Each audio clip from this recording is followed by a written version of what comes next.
académicos y en organismos internacionales, tales como el Banco de Pagos Internacionales BIS, el Banco Mundial, el Banco de España y el Banco Central de Chile.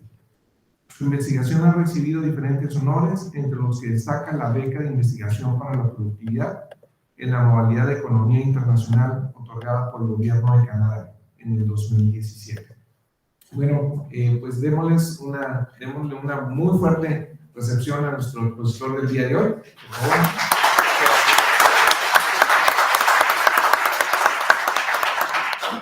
Bueno, tercero, y bienvenido. ¿Me escuchan? ¿Ahí? Ahí estamos bien. Bueno, ahí está. Bueno, pues antes que nada el honor es mío. Quiero empezar diciendo que el honor es mío por dos razones. Una por la invitación y otra es por ver a tantas caras jóvenes. Creo que los últimos 2 años para ustedes fue un reto enorme llevar una carga académica, una carga de desarrollo profesional universitario en medio de una pandemia, y para mí es muy alentador ver ese esfuerzo, esas ganas, ese ímpetu por seguir aprendiendo en este contexto, y la verdad el aplauso es para ustedes. Bueno, mi nombre es Francisco Adame, pueden llamarme Paco en la conferencia. Quiero que esto sea lo más ameno posible, por favor, lo más familiar. Y bueno, voy a comenzar. Les voy a hacer una presentación sobre el mecanismo de transmisión de la política monetaria. Ahí siempre tenemos que hacer un descargo de responsabilidades. Las opiniones que voy a discutir ahorita son personales y no necesariamente representan las del Banco de México.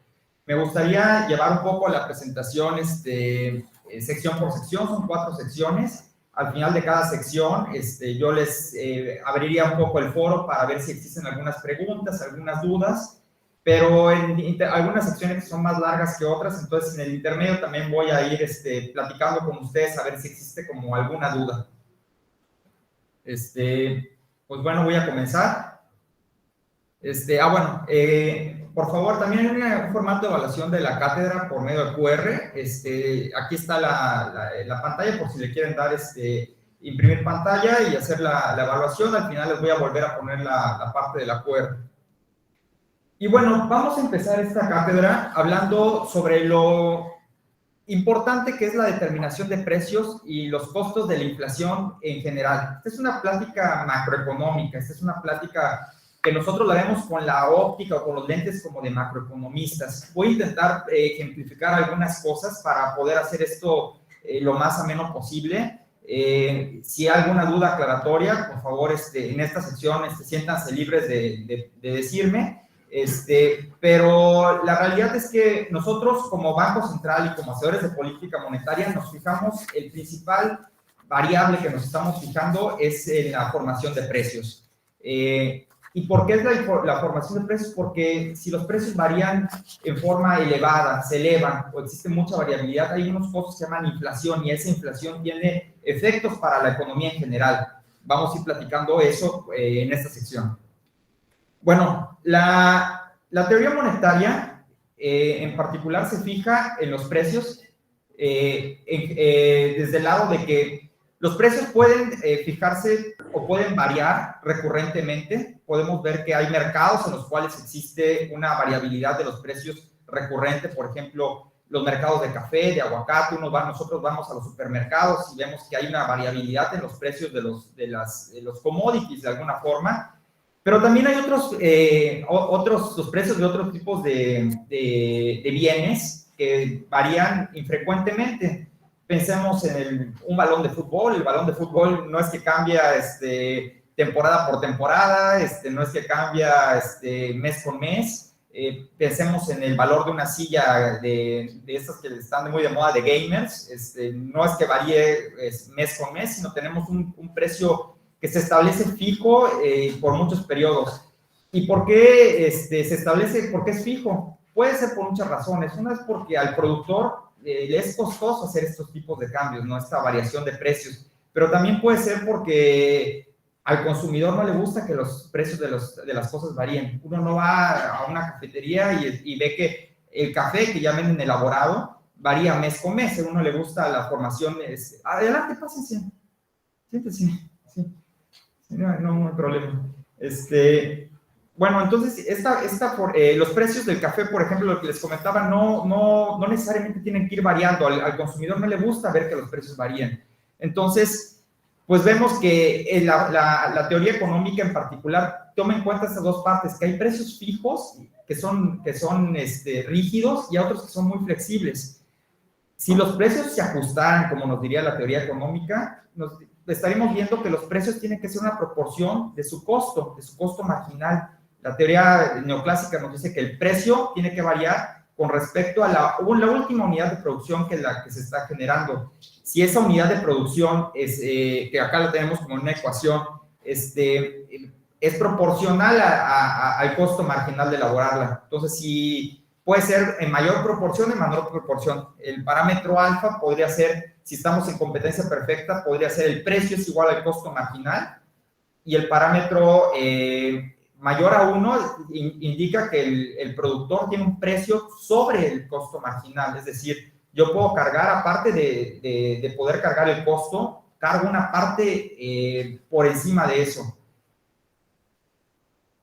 Ahora, eso es lo que pasa con un productor que ajusta sus precios de forma frecuente. Ahora, ¿qué pasa con un productor de los que les decía que tiene los precios rígidos, que no los puede cambiar? ¿Qué es lo óptimo para ellos?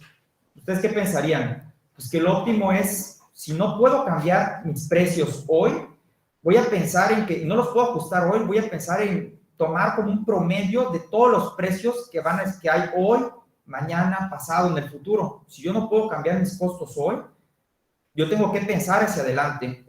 ¿Cuánto me va a costar producir un café mañana, pasado mañana, 3 días después? Entonces, con base a eso, empiezo a fijar un precio alrededor del precio óptimo que yo estaría fijando, ¿no? Esa es como la estrategia óptima o la estrategia racional que yo estaría pensando en fijar. En forma, este precio que es como una sumatoria, perdón, este precio que es como un ponderado de los precios, del costo de los precios futuros, se puede reinterpretar de la siguiente forma. Le decimos esto una forma recursiva, pero en términos generales es, el precio de hoy lo voy a mantener con respecto a mi costo de hoy, pero también a mi problema de mañana, que es cómo fijo mi problema mañana. ¿Cómo fijo mi problema mañana? Y ese cómo fijo mi problema mañana es justamente el pilar de la parte o la teoría de expectativas que nosotros como economistas intentamos ver. ¿Y cuál es el problema de fijar ese precio? Los precios futuros van a jugar un papel fundamental en la determinación de los precios. El precio de hoy va a depender de cómo yo piense que van a ser los precios en el futuro. Eso es importante. Pero ¿cuál es el precio que sería ideal qué es el precio futuro ideal? Bueno, pues yo pensaría, como ya les dije, pues que lo ideal sería que el precio futuro, si yo me paro mañana y veo cuáles van a ser los precios en el futuro, sería tomar en cuenta todos los costos futuros de producción. Sin embargo, también puede haber una regla o agentes que puedan fijar su precio a los precios que vieron ayer. Es decir, vamos a pensar en este proceso que hubo después de la pandemia. Por ejemplo, en las economías avanzadas, por ejemplo, Canadá, Estados Unidos, hubieron el gobierno le dio dinero a la gente para quedarse en casa. Le dio dinero a esa gente, y esa gente, ¿qué fue lo que hizo? Se puso a comprar mercancías para encerrarse, gimnasios, sillas de gamers, etcétera. Entonces, por ejemplo, un productor de sillas de gamers vio que el precio de hoy, el precio de la silla de gamer, era un precio elevado hoy. Entonces, ¿qué va a decir un productor que piense que el precio va a seguir alto? Pues va a tomar el precio de hoy para fijar su precio alto mañana. Entonces, los precios se pueden mantener altos si no existe una condición que te diga que los precios de hoy, que los precios de mañana van a disminuir. Entonces, nosotros como Banco Central, lo que queremos es que los precios, estos precios los precios del futuro, se reduzcan. y es decir, esos precios estén atados a un componente en el cual van a descender los precios, no que se van a mantener altos. Queremos nosotros llevar a los productores a pensar que los precios se van a comportar de la forma correcta, y la forma correcta es que un productor pueda fijar sus precios como lo habíamos pensado acá, tomando en cuenta todos sus costos futuros. ¿Hasta aquí alguna duda, alguna pregunta? Bueno, vamos a seguir. Entonces, el Banco Central lo que quiere siempre es que los precios de mañana sigan una tendencia correcta, y sigan una tendencia correcta a lo óptimo, es decir, a que el productor tome en cuenta todos sus costos de mañana para poder ajustarlo, no para que existan condiciones en las cuales ellas vean hacia atrás para poder ajustar sus precios. Sin embargo, en la realidad, el proceso de formación de precios es complicado. Cuando vamos a la realidad, vemos que la gente toma en cuenta tanto los precios pasados como los precios futuros. Estaba platicando hoy que veníamos a la conferencia, que, por ejemplo, en Argentina, donde vemos periodos muy altos de inflación, los hogares han tendido a ser unos hogares bastante expertos en fijarlos, en entender cuáles van a ser los precios hacia el futuro.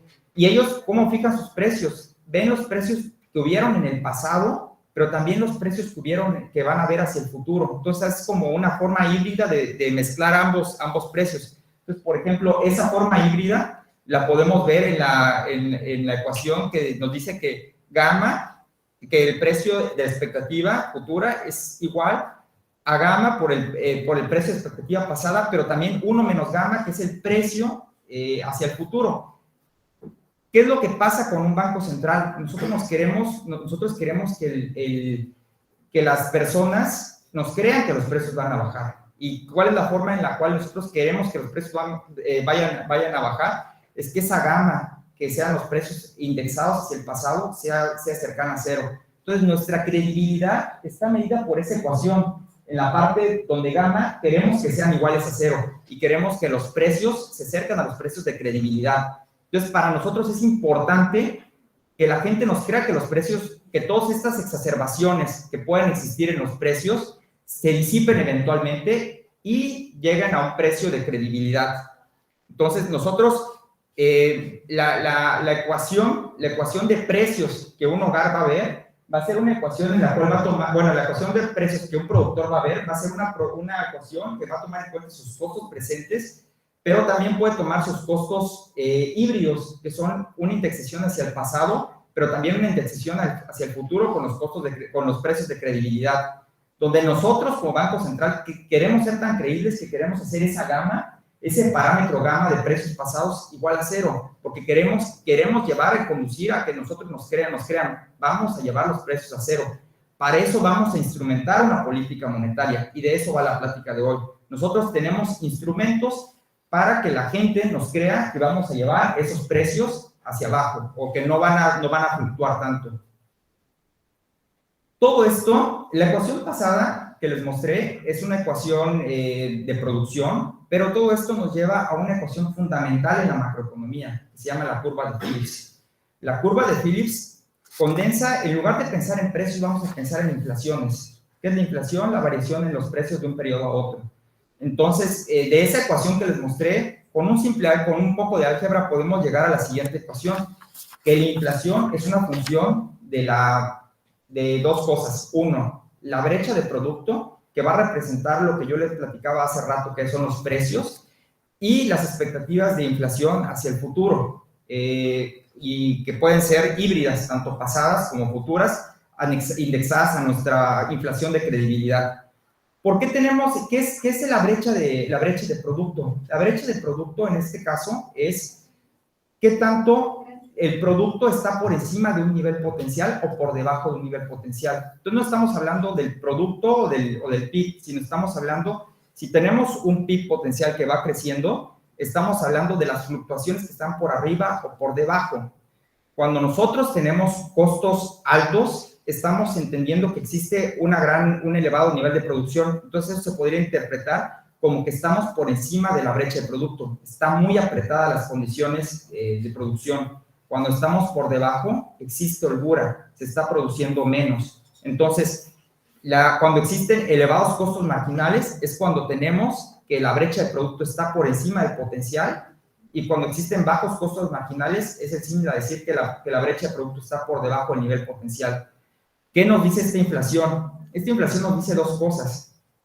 Nosotros como autoridad monetaria siempre vamos a ver a esta curva de Phillips y cómo podemos optimizar cómo podemos mejorar, cómo podemos llevar a que la inflación sea cero. Ahorita les voy a platicar por qué es importante que la inflación se reduzca o converja a cierto nivel, que no sea elevada, pero ¿cómo puedo llevar esta inflación a un nivel estable? Existen dos formas. Una, puedo llevar a que esta brecha de producto sea cero, es decir, si yo no puedo controlar la parte de expectativas de inflación del público, yo puedo llevar esta brecha de producto a cero, pero también puedo controlar, que eso le llamamos la fuerza bruta. Nosotros tenemos el instrumento de política monetaria y podemos llevar a la economía por encima del producto, por debajo del producto, o llevarla simplemente a nivel de producción, pero nosotros estamos generando volatilidad en la actividad económica para llevar la inflación a ese nivel. O podemos tener credibilidad. Podemos tener dos cosas. Una, tener credibilidad y llevar la gama a cero. Y dos, que la inflación futura sea muy cercana a cero. Entonces, acá tenemos dos vertientes. Una es, podemos utilizar nuestra política monetaria para ajustar la parte de demanda, que es a partir de la brecha de producto, pero también tenemos la parte de expectativas, y la parte de expectativas es importante, el compromiso y la reputación que nosotros como Banco Central tenemos. Es decir, mientras consistentemente nos estemos comprometiendo a cumplir con el mandato de precios y de inflación que converja al nivel que tenemos establecidos, vamos a estar llegando a que nosotros podamos utilizar en menor medida la fuerza bruta. Entonces, esto es en particular lo que nosotros hacemos en la política monetaria. Ahora, más adelante, les voy a explicar cómo funcionan estos dos canales que podemos ir ajustando, tanto el canal de expectativas como el canal de brecha de producto. Adelante. Bueno, pero ya les hablé de que nosotros como Banco Central queremos llevar a que el nivel de inflación converja a un nivel bajo. Pero ¿por qué es importante o por qué no queremos inflación en la economía? En primer lugar, porque existen efectos distributivos. O sea, es decir, cuando nosotros tenemos inflación, ¿quiénes son las personas o la cola de la distribución que más pierden en este sentido? Pues la cola baja de la distribución, las personas con menos ingresos. ¿Por qué? Los salarios no se van a ajustar tan rápido como los salarios de las mercancías que ellos van a estar comprando. Entonces, eso es como si tuvieras un impuesto que hace que la gente tiene menor poder adquisitivo para contemplar la inflación. Sin embargo, la cola alta de la distribución, pues tiene ahorros, tiene ciertas formas. Para ellos es menos costoso enfrentar un periodo de inflación. Por eso es importante, en términos distributivos, disminuir la inflación. También puede llevar a una asignación ineficiente. Nosotros podemos empezar a ver que la inflación se traduce en una pérdida de competitividad y actividad porque los precios relativos de los bienes empiezan a cambiar. Y en tercer lugar, por un tema de incertidumbre. La inflación impide que nosotros podamos ahorrar hacia el futuro, nosotros podamos invertir hacia el futuro, porque no sabemos si el retorno de lo que vamos a ahorrar va a estar en función de la inflación de mañana. Es decir, si yo espero un retorno de 3% el día de mañana, pero la inflación es de 4%, ¿para qué ahorro? Entonces nosotros queremos una inflación baja, que esté acorde a los retornos de las inversiones o del ahorro. Entonces, es por eso que para nosotros es importante controlar la inflación. Y en esta gráfica les quiero nada más platicar que cuando vemos el pico de inflación, son periodos, bueno, tenemos en esta gráfica dos cosas. El crecimiento trimestral de la economía, pero también tenemos los periodos de inflación con las barras y tenemos los periodos de inflación. Vemos que en la época que se le llama de los 80, la época perdida, existieron episodios de elevada inflación. Esos periodos de elevada inflación estuvieron asociados a incertidumbre, hacia falta de competitividad en los precios relativos, hacia efectos distributivos, lo que les acababa de platicar. Entonces, en esos periodos, la economía, por muchos choques que existieron, vio incertidumbre, vio que la inflación viene asociada a periodos de crecimiento negativo. Generando certidumbre, generando opciones de ahorro, generando opciones de inversión, la inflación, mantener la inflación baja y estable nos ayuda a poder prever e invertir y poder eventualmente crecer, Es decir, si bien es cierto que controlar la inflación es importante para crecer, no es lo único que existe. Es una condición necesaria, pero no suficiente. Entonces, lo tenemos que tener como parte de nuestro decálogo de cosas por hacer siempre, porque tener certidumbre económica nos podría llevar a crecer, pero no es lo único que nos lleva a crecer. Entonces, yo quiero que se queden con esa idea. Si bien es cierto que mantener la inflación baja y estable nos ayuda a crecer, no necesariamente nos va a llevar, se traduce en crecer, tener inflación baja y estable no necesariamente se traduce en crecer, pero sí es una condición importante. Sin embargo, tener inflación alta sí nos puede llevar a tener pérdidas o tener pérdidas en el crecimiento económico.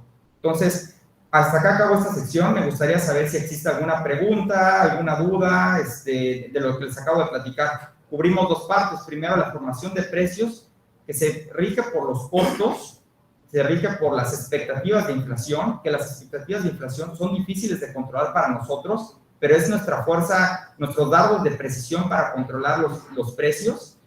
Y si no tenemos esa parte de expectativas, tenemos que utilizar la fuerza bruta, que es intentar disminuir los costos de inflación a partir de apretar la política monetaria. ¿Existe alguna duda, perdón? ¿Sí? Bueno, buenos días. Hola. Sabemos que, por ejemplo, México, bueno, y la economía, hablando de Estados Unidos, ahorita la economía, pues la verdad que está muy mal. Y sabemos que ellos elevan sus tasas de interés igual, ¿no? Al igual que México, mientras Estados Unidos los eleva, México hace lo mismo.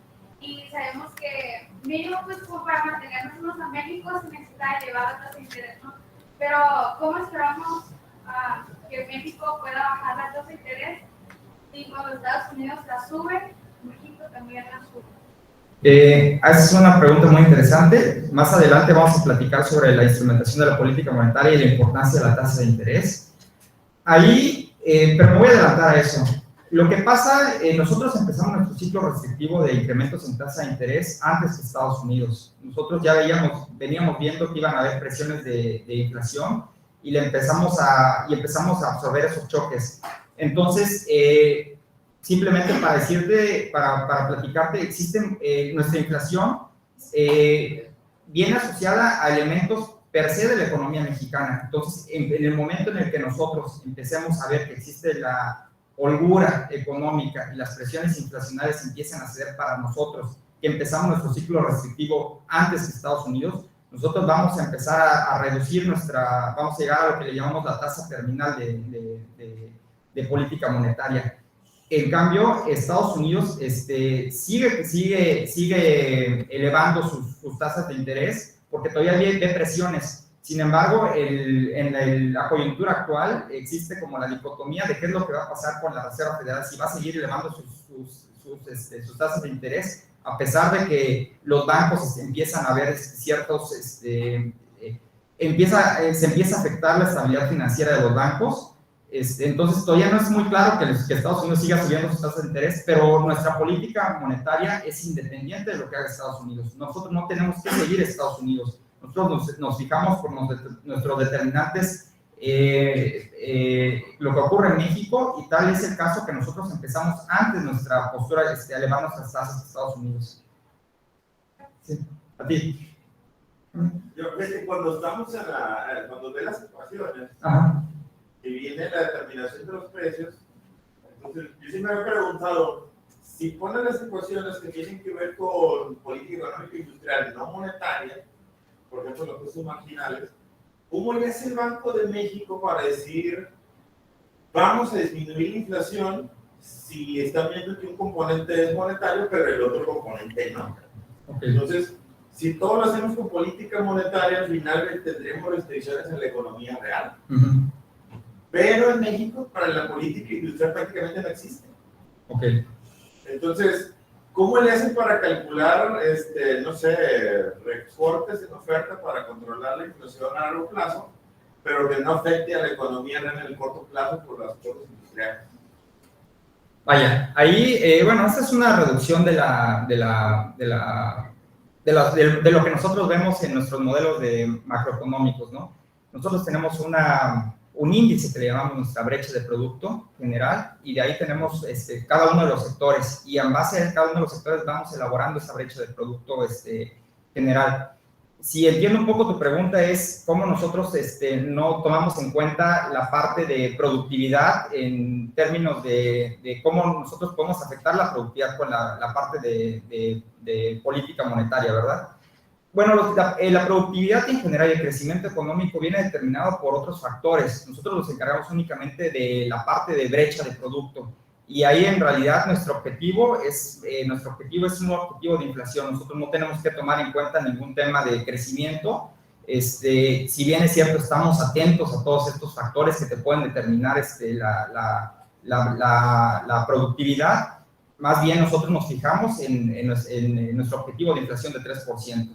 Entonces, nosotros nos fijamos en la brecha de producto, es en la exacerbación de qué tanto estamos por encima o por debajo del potencial, sin afectar también los elementos de productividad. Y los elementos de productividad también no vienen necesariamente afectados por la política monetaria, son afectados por muchas fricciones que existen en la economía, inclusión financiera, penetración financiera, choques de términos de intercambio, es más, existen tantas, es todo una cantidad de elementos que te van a determinar la productividad antes que la política monetaria. Entonces, en nuestro esquema no estamos viendo que nosotros le estemos pegando a lo que llamamos la productividad total de los factores en nuestra parte de producción, sino simplemente a la brecha. Cuando tú ves un modelo neoclásico, por ejemplo, tú ves que el modelo neoclásico tiene choques a la productividad asociados a la producción. Esos choques a la productividad no los podemos controlar. Entonces, ahí es como la forma académica de responder tu pregunta. Sí. Digo, porque al menos aquí en la frontera, cuando si no tenemos los datos, no lo calculan, pero la inflación real que se vive aquí en las ciudades fronterizas, al menos aquí en Baja California, como espejo súper fuerte de las ciudades de Estados Unidos, es que, por ejemplo, el nivel de inflación reportada por INEGI lejísimo se aleja de la realidad de nosotros, ¿no? INEGI reporta inflación del 8%, cuando aquí todo el mundo ve 30 y tantos %, ¿no? Sí. Pero vinculado a muchas otras cosas, ¿no? Por efecto monetario, ¿no? Por ejemplo, el movimiento de los residentes de Estados Unidos para acá tiende a encarecer todo por las rentas, por la disponibilidad de recursos, etcétera, ¿no? Entonces, cuando vienen los controles de política monetaria con los movimientos de la tasa de interés, sube el costo de los créditos para los locales, que son los que reciben el problema, porque estamos atacando la inflación con vía monetaria. Sí. Pero el problema es otro, pues. Entonces tenemos un problema y lo agravamos con el otro. Entonces, mi pregunta está en el sentido de que en México la política industrial prácticamente no existe. Entonces la Secretaría de Economía es prácticamente de papel, la Federal de Competencia está casi como de adorno porque no la quieren. Entonces, ¿cómo el Banco de México se avienta toda la chamba solo si saben que hay múltiples efectos y al final una solución termina empeorando otra? Okay. O sea, hay comunicación entre las secretarías, dicen, a ti te toca hacer esto, no lo hacen, o simplemente vamos y ya, ¿no? Sí, pues Banco de México es autónomo y como te platicaba, ¿no? Nuestro objetivo principal es la parte es mantener los precios estables y sin esa variabilidad de la que tú me platicabas, ¿no? Entonces, me hablas ahorita, por ejemplo, de que sí, existen, cada región tiene choques específicos, para eso también tenemos nuestro análisis de economías regionales, nuestro informe de economías regionales, y básicamente cada región tiene también sus propias brechas de producto. Nosotros estamos atentos a esas brechas de producto, estamos atentos a toda esa formación de precios, etcétera. Sin embargo, nosotros nos fijamos en términos agregados, en términos del país. Entonces, entendemos que también la política monetaria tiene distintos canales de transmisión, que es lo que eventualmente vamos a platicar. Y justamente entiendo que los precios de la región están incrementando, pero también nuestra política monetaria, en lugar de ir por otro, de tener un canal. Cuando tú me hablas de ahí, del canal de transmisión de política monetaria del cual me estás hablando, es un canal tal vez de acceso al crédito, ¿no? Es un canal de crédito. ¿Por qué? Porque se está encareciendo y también de alguna forma te afecta la oferta agregada, te afecta esos costos marginales, ¿no? Entonces son efectos que tenemos que ir dilucidando. Uno hace como cierto offsetting de otro y eventualmente se van dando. Pero sí los tenemos que tomar en cuenta en equilibrio general. Ahora, esa coordinación que tú, de la cual me platicas, en realidad estamos atentos a ella, le damos seguimiento, pero nosotros no nos coordinamos con Secretaría de Economía, con COFESE. Ellos llevan aparte su política como órganos, COFESE como órganos autónomos y Secretaría de Economía como parte del Plan Nacional de Desarrollo. Sí.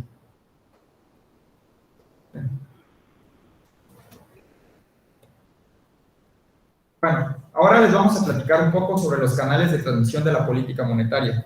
El Banco Central debe considerar las acciones de política monetaria que incide con ciertos rezagos en la economía. Entonces, es decir, nosotros cuando tomamos una decisión de política monetaria, no necesariamente tiene un efecto el día de hoy, sino se incide con ciertos rezagos. Puede llevar hasta 2 años el rezago de la política monetaria. Es decir, si nosotros fijamos la tasa de interés, los efectos en los que sobrevive el subir la tasa de interés pueden sobrevivir hasta 2 años después. Entonces, en este sentido, nosotros tenemos que fijarnos bien en la coyuntura económica que vemos hoy, la que vemos mañana y la que vemos hacia el futuro, las expectativas de inflación también. Entonces, para nosotros es muy puntual ir siguiendo día a día qué es lo que está pasando con la coyuntura económica actual, pero también con lo que piensan los agentes acerca de la economía hacia el futuro. Entonces, para eso tenemos ciertos instrumentos instrumentos y también otros canales de comunicación para poder instrumentar nuestra política monetaria. Primero, tenemos como nuestro instrumento de política monetaria principal la tasa de interés. Y el segundo, la tasa de interés interbancaria, que es la tasa de interés a la que los bancos se prestan uno a otro. Pero el segundo es la estrategia de comunicación. Para nosotros es muy importante estar llevando a cabo comunicados, conferencias de prensa, mencionando qué es lo que va a ocurrir con la economía, mostrar nuestros pronósticos de inflación. Tenemos informes trimestrales periódicos, tenemos minutas. Cuando se toma una decisión de política monetaria, nosotros mencionamos que tenemos una junta de gobierno que toma decisiones y cada subgobernador presenta su perspectiva sobre la economía. Entonces, para nosotros es importante que el público entienda hacia dónde va Banco de México, qué es lo que quiere hacer o cuáles son los factores que está tomando en cuenta para tomar sus decisiones. Y existen 6 canales por los cuales la tasa de interés o que el instrumento de política monetaria puede afectar a la economía. El primer canal es el canal son 6 canales: el canal de tasa de interés, el precio de los activos, el canal de crédito, que es un poco el que estamos platicando ahorita, el canal de ingreso, el canal de tipo de cambio y el canal de expectativas. El canal de tasa de interés me influye en general, en particular la demanda. Bueno, tenemos acá tenemos en el esquema la tasa de interés como el instrumento de política monetaria, y también tenemos los 6 canales por los cuales la tasa de política monetaria puede afectar la oferta y la demanda agregada y eventualmente la inflación. Como sabemos, la oferta y la demanda determinan los precios, en este caso van a determinar a la inflación. Y aquí me gustaría ir platicando cada uno de los canales, cómo afectan el canal a la inflación a partir de la oferta, a partir de la demanda o ambos. Y justamente va encaminado a lo que platicamos antes. Hay ciertos efectos que se contradicen, hacen offsetting, pero en general el canal es poderoso, ¿no? Entonces, el canal de tasa de interés es un canal, el canal de tasa de interés es un canal en el cual cuando el Banco de México ve que existe una elevada inflación, yo elevo mi tasa de interés y con eso afecto las decisiones de ahorro o inversión de las empresas. Es decir, para mí, yo elevo la tasa de interés, entonces el costo de consumir hoy se eleva. ¿Por qué? Porque prefiero ahorrar en lugar de consumir. Igual para una empresa, si la tasa de interés se eleva, prefiere dejar es más costoso invertir.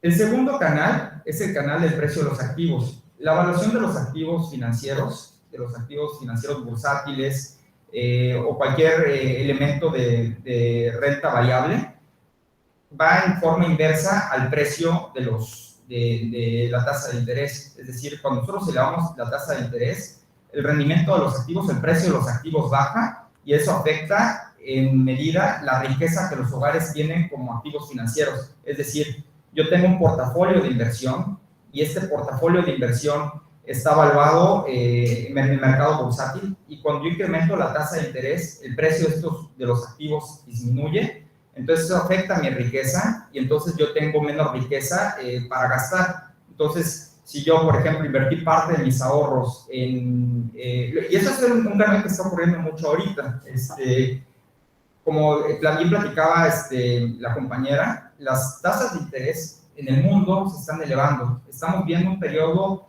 después de la pandemia de elevada inflación. Todos los bancos centrales hemos estado apretando y entramos en un ciclo restrictivo después de que la pandemia se vio que estaba concluyendo. Empezamos a restringir, empezamos a elevar las tasas de interés porque había una elevada inflación. Queríamos combatir esa inflación. El efecto colateral que eso generó es que en economías avanzadas, en las cuales los hogares tienen gran parte de su dinero invertido en activos financieros, vieran que los precios de sus activos disminuyeran y con eso la riqueza o su ingreso disponible cada periodo. Y eso afectó eventualmente su demanda agregada. Y una vez que disminuye la demanda agregada, eso disminuye también la inflación. Entonces, tú rompes esas burbujas que existían y al romper esas burbujas, generas un efecto de demanda que te contrae la brecha de producto y con esa brecha de producto la inflación, como les comentaba. Este es un canal también de fuerza bruta. Estamos, de alguna forma, al incrementar las tasas de interés, rompes el precio de los activos, los disminuyes y con eso disminuyes el exceso de demanda que tienes. Eventualmente disminuye la inflación. El canal de crédito. Entonces, nosotros tenemos la tasa de interés interbancaria como nuestro instrumento de política monetaria. Ahora esa tasa de interés interbancaria se transmite a otro tipo de créditos. Puede ser créditos corporativos, puede ser créditos de pequeñas empresas, puede ser créditos de grandes empresas, pero ¿qué tanto se transmite? Si los bancos es más caro para ellos fondearse, ¿qué tanto ellos se lo transmiten a los consumidores, a otras personas que también emiten deuda? Y en este sentido, aquí tenemos dos gráficas que pueden ser ilustrativas de este canal. En la gráfica del lado derecho mío, tenemos hasta abajo la tasa de interés de fondeo bancario, que es la tasa de interés a la cual los bancos se prestan, que es la que nosotros controlamos. Existen otras empresas que también van a fondearse son empresas grandes, ¿no? Las grandes emisoras, las grandes no emisoras, estamos hablando de empresas cementeras, empresas energéticas que salen a emitir deuda, que tienen acceso a los mercados, y estas empresas también van a poder emitir, pero vean cómo la tasa de interés a la cual ellos se fondean sigue de forma muy similar a la tasa celeste, que es la tasa de fondeo bancario. Es decir, a ellos también les va a pegar en cierta medida la transmisión de la tasa de interés que nosotros estamos generando. Existen ciertas diferencias porque ellos pagan una prima de riesgo, no son necesariamente, ellos pueden ser insolventes y tienen que pagar una prima de riesgo por por fondearse, pero al final de cuentas, nuestro instrumento de política monetaria les afecta también a ellos en la forma en la cual ellos obtienen crédito. Entonces, es decir, la penetración que existe de nuestra tasa de interés hacia empresas grandes es importante. Es decir, si nosotros subimos la tasa de interés, el crédito para las empresas pequeñas, medianas y para las emisoras grandes también es mayor, se encarece. No es así para todos los mercados de crédito. Cuando vemos la gráfica del lado izquierdo mío, vemos que la tasa de crédito al consumo pues es demasiado elevada y se ha mantenido plana con respecto a la tasa de fondeo bancario. ¿Qué es lo que pasa ahí? Existen muchísimas fricciones en el mercado de crédito que impiden que la transmisión de la política monetaria exista. Es decir, tenemos bancos con grandes poderes monopsónicos que impiden que el traspaso sea uno a uno. Y son tan amplios los márgenes que incluso si nosotros estamos elevando nuestra tasa de interés, estos mercados pueden absorber esos incrementos en la tasa de interés porque ellos cobran unas tasas de interés muchísimo, muy altas a sus consumidores. Entonces ellos mantienen sus tasas fijas. Gran parte de gran parte de uno de los retos del mercado en México es disminuir esas primas. De los retos de regulación es disminuir esas primas para que el acceso al crédito sea muy similar al que tienen las empresas grandes. Entonces, este es el canal de crédito. Nosotros también encarecemos el crédito a las empresas y a los hogares. Nos gustaría que ese canal se transmitiera de forma más cercana al crédito en consumo, que es el crédito en tarjetas de crédito o en nómina, pero la realidad es que el sector per se lo hace muy difícil. ¿Alguna duda con esta gráfica? Pero el suministro de crédito que se está dando en el país ahorita, ¿cómo anda? ¿No está muy deprimido? Porque quiero pensar que el inversionista pues debe de ver con ciertas dudas el futuro. Entonces, y si el crédito está así de alto, pues a lo mejor no se anima a invertir. Sí, pasan dos cosas, ¿no? Pensamos en que si vemos la diferencia entre las tasas de interés que cobran las grandes emisoras y la tasa de interés interbancario, vemos que la diferencia se mantiene de cierta forma constante. La diferencia entre la línea celeste, por ejemplo, y la verde es muy constante, Entonces, sería un problema si esa diferencia se incrementara, porque existen mayores primas de riesgo, porque existe cierto riesgo sistémico en el mercado financiero, etc. Esa diferencia se ha mantenido. Entonces, en términos generales, las primas que se están cobrando son las mismas primas que se estaban cobrando antes. El banco no está, los emisores o las empresas no están pagando un excedente mayor en este episodio que en otros episodios. Sin embargo, es cierto, va para arriba en ambos sentidos. Sí, ahora sí, volvemos a lo mismo, a nosotros nos gustaría que el crédito para las empresas, o esa prima de riesgo, se redujera en mayor medida, pero eso ya son temas de competitividad bancaria, son temas de competitividad financiera. Nosotros como Banco de México estamos atentos a eso, estamos ayudando a que el sector financiero sea más competitivo y el traspaso de tasas sea más eficiente, o sea, no haya esas diferencias tan enormes, pero en general el canal de política monetaria lo que nos dice es estamos elevando el crédito. Entonces, ahorita que estamos elevando las tasas de interés, vemos que también el crédito para las empresas se está elevando en general. Y eso pues tiene dos efectos. Tiene un efecto sobre la demanda, porque la afectas al consumo, el crédito a los consumidores se eleva. Como ya vimos, el crédito a los consumidores por las tarjetas de crédito tal vez no cambia tanto, pero el crédito a la oferta agregada, como bien dice el profesor, se está viendo afectado. Y eso afecta a la inflación. Después existe un canal de ingresos, que es un canal bastante innovador en el sentido académico. Nosotros usualmente, históricamente, nos hemos fijado en los otros canales de transmisión, pero ¿qué es lo que pasa cuando nosotros hemos estado hablando de la importancia de la tasa de interés, de la importancia del sector, de cómo los hogares ven la inflación, etcétera? Pero ¿qué pasa cuando hay poca penetración financiera? Cuando tenemos hogares que en realidad no tienen acceso a cuentas bancarias, no tienen acceso a esos instrumentos financieros con los cuales la política monetaria está obrando.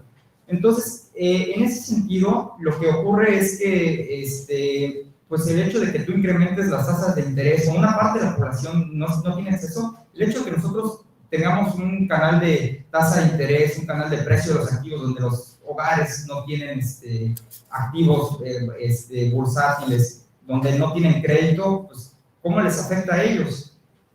Y lo que pasa es un canal de acceso diferenciado, ¿no? Ellos no tienen acceso a los mercados financieros, pero los movimientos en la tasa de interés eventualmente afectan a la demanda agregada, ¿no? Es decir, si bien es cierto, no les afectan directamente a ellos en sus decisiones, sí afectan otra parte de la demanda agregada. Y aquí es donde los multiplicadores keynesianos que nosotros estamos viendo afectan pues, a la demanda agregada, pero más allá de eso, también empiezan a incrementar, cuando nosotros bajamos la tasa de interés, incrementa la demanda de las empresas, pero también estos hogares empiezan los hogares que no tienen acceso a créditos se empiezan a beneficiar, tienen más trabajo, pero no solo eso, como son hogares que consumen tan poco, empiezan a consumir más, porque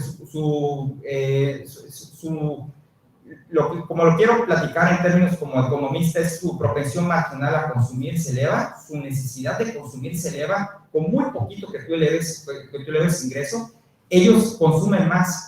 Y aquí les voy a presentar una evidencia cuantitativa, esto es lo que pasa en una economía avanzada y una emergente, de qué es lo que pasa con este canal. Si tú estimulas la economía y les haces a los hogares, les incrementas el ingreso, vamos a ver que en economías avanzadas, en particular el efecto que se llama indirecto a partir de W, que es como la línea celeste, tiene que ver una disminución en la tasa de interés que eleva la producción en general y eleva los salarios en la economía, incrementa el consumo en un 2%.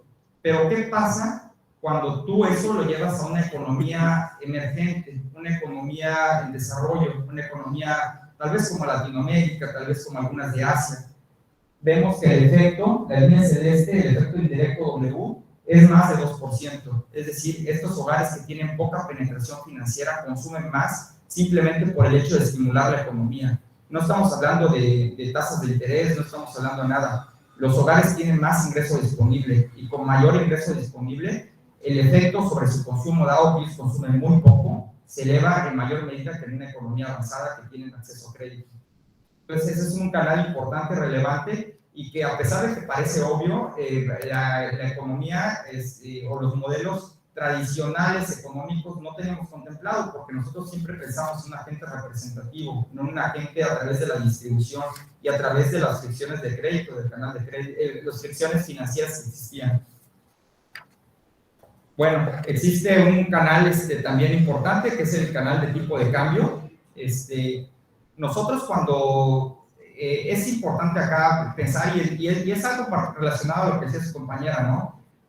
Nosotros, Estados Unidos o la economía global, es importante seguirla. Cuando nosotros subimos nuestra tasa de interés con respecto a la de Estados Unidos, nuestra moneda se aprecia. Entonces, los inversionistas siempre están viendo cuál es la moneda o el país que tiene más altas tasas de interés.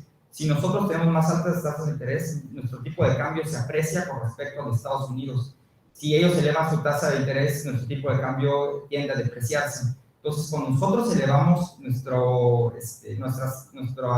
tasa de interés, existen dos efectos. Existe primero un efecto de demanda agregada, es decir, si nosotros elevamos nuestra tasa de interés, nuestro tipo de cambio se aprecia, nuestras exportaciones son más costosas para el exterior y se ve deprimida, bueno, lo voy a ver primero al lado de la oferta. Nuestro tipo de cambios se aprecia, nuestras exportaciones son menos competitivas y podemos vender menos al exterior. Entonces no estamos de acuerdo. De una forma similar, nuestro tipo de cambio se aprecia, consumimos más del exterior, pero menos de la parte doméstica, y también afectamos el canal de demanda. Entonces, es importante la tasa de interés en la determinación del tipo de cambio nominal. Pero el canal más interesante que tenemos acá es el canal de expectativas, y es un canal con el cual yo quiero regresar otra vez a la parte donde yo les platicaba desde el principio. Es un canal donde nosotros podemos influir en los precios, la formación de precios. Si nosotros podemos convencer a los productores de que nuestra inflación va a ser baja, los productores van a mantener una inflación baja, y la inflación baja también eventualmente se va a traducir a los consumidores. Y aquí, y aquí voy a regresar a un concepto muy económico, que es la oferta y la demanda agregada. Entonces, yo les contaba que existen dos formas en la cual podemos ajustar, como Banco Central podemos ajustar esta ecuación que se llama inflación, que es la curva de Phillips que está arriba. Entonces, tenemos inflación, que depende de dos cosas, de la brecha del producto y de la inflación futura. La brecha del producto, otra vez, es qué tanto estoy por encima del producto potencial o por debajo del producto potencial. Mi fuerza bruta es, si yo quiero reducir la inflación, pues llevo la brecha del producto a cero o a negativa. Es decir, yo utilizo mi instrumento de política monetaria, mis tasas de interés por alguno de estos canales para reducir la brecha del producto y llevarla a negativa.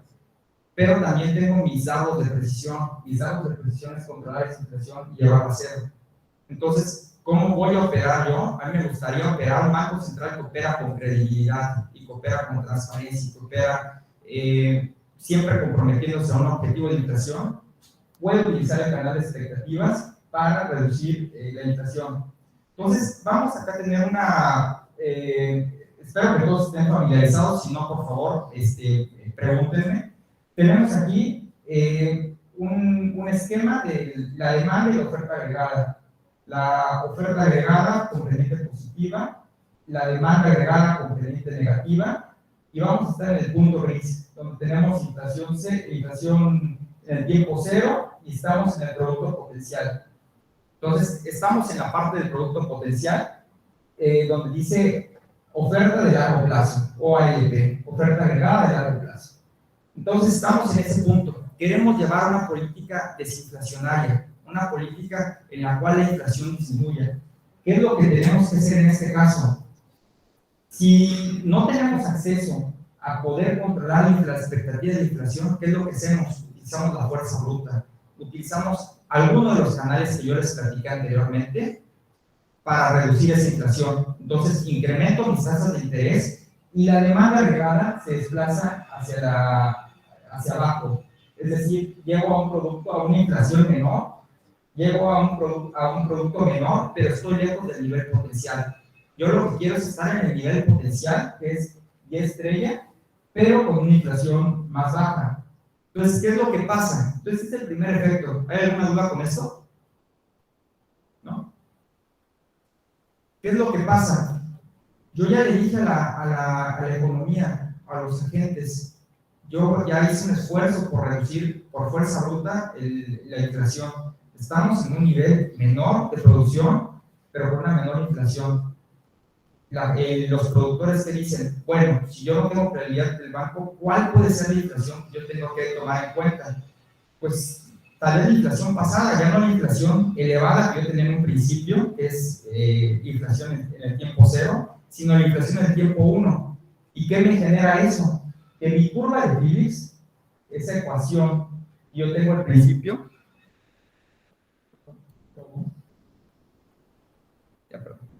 esa ecuación que yo tengo al principio se desplaza hacia la derecha. Es decir, mi producción, mi oferta agregada va a llevar los mismos niveles de producción con una menor inflación. Entonces, la inflación va a llevar la inflación pasada, que es la inflación en el periodo 1, pero la curva de Phillips se va a desplazar. Entonces, yo ya tuve un efecto. Al momento de utilizar mi fuerza bruta, les indiqué a los productores que la inflación iba a disminuir.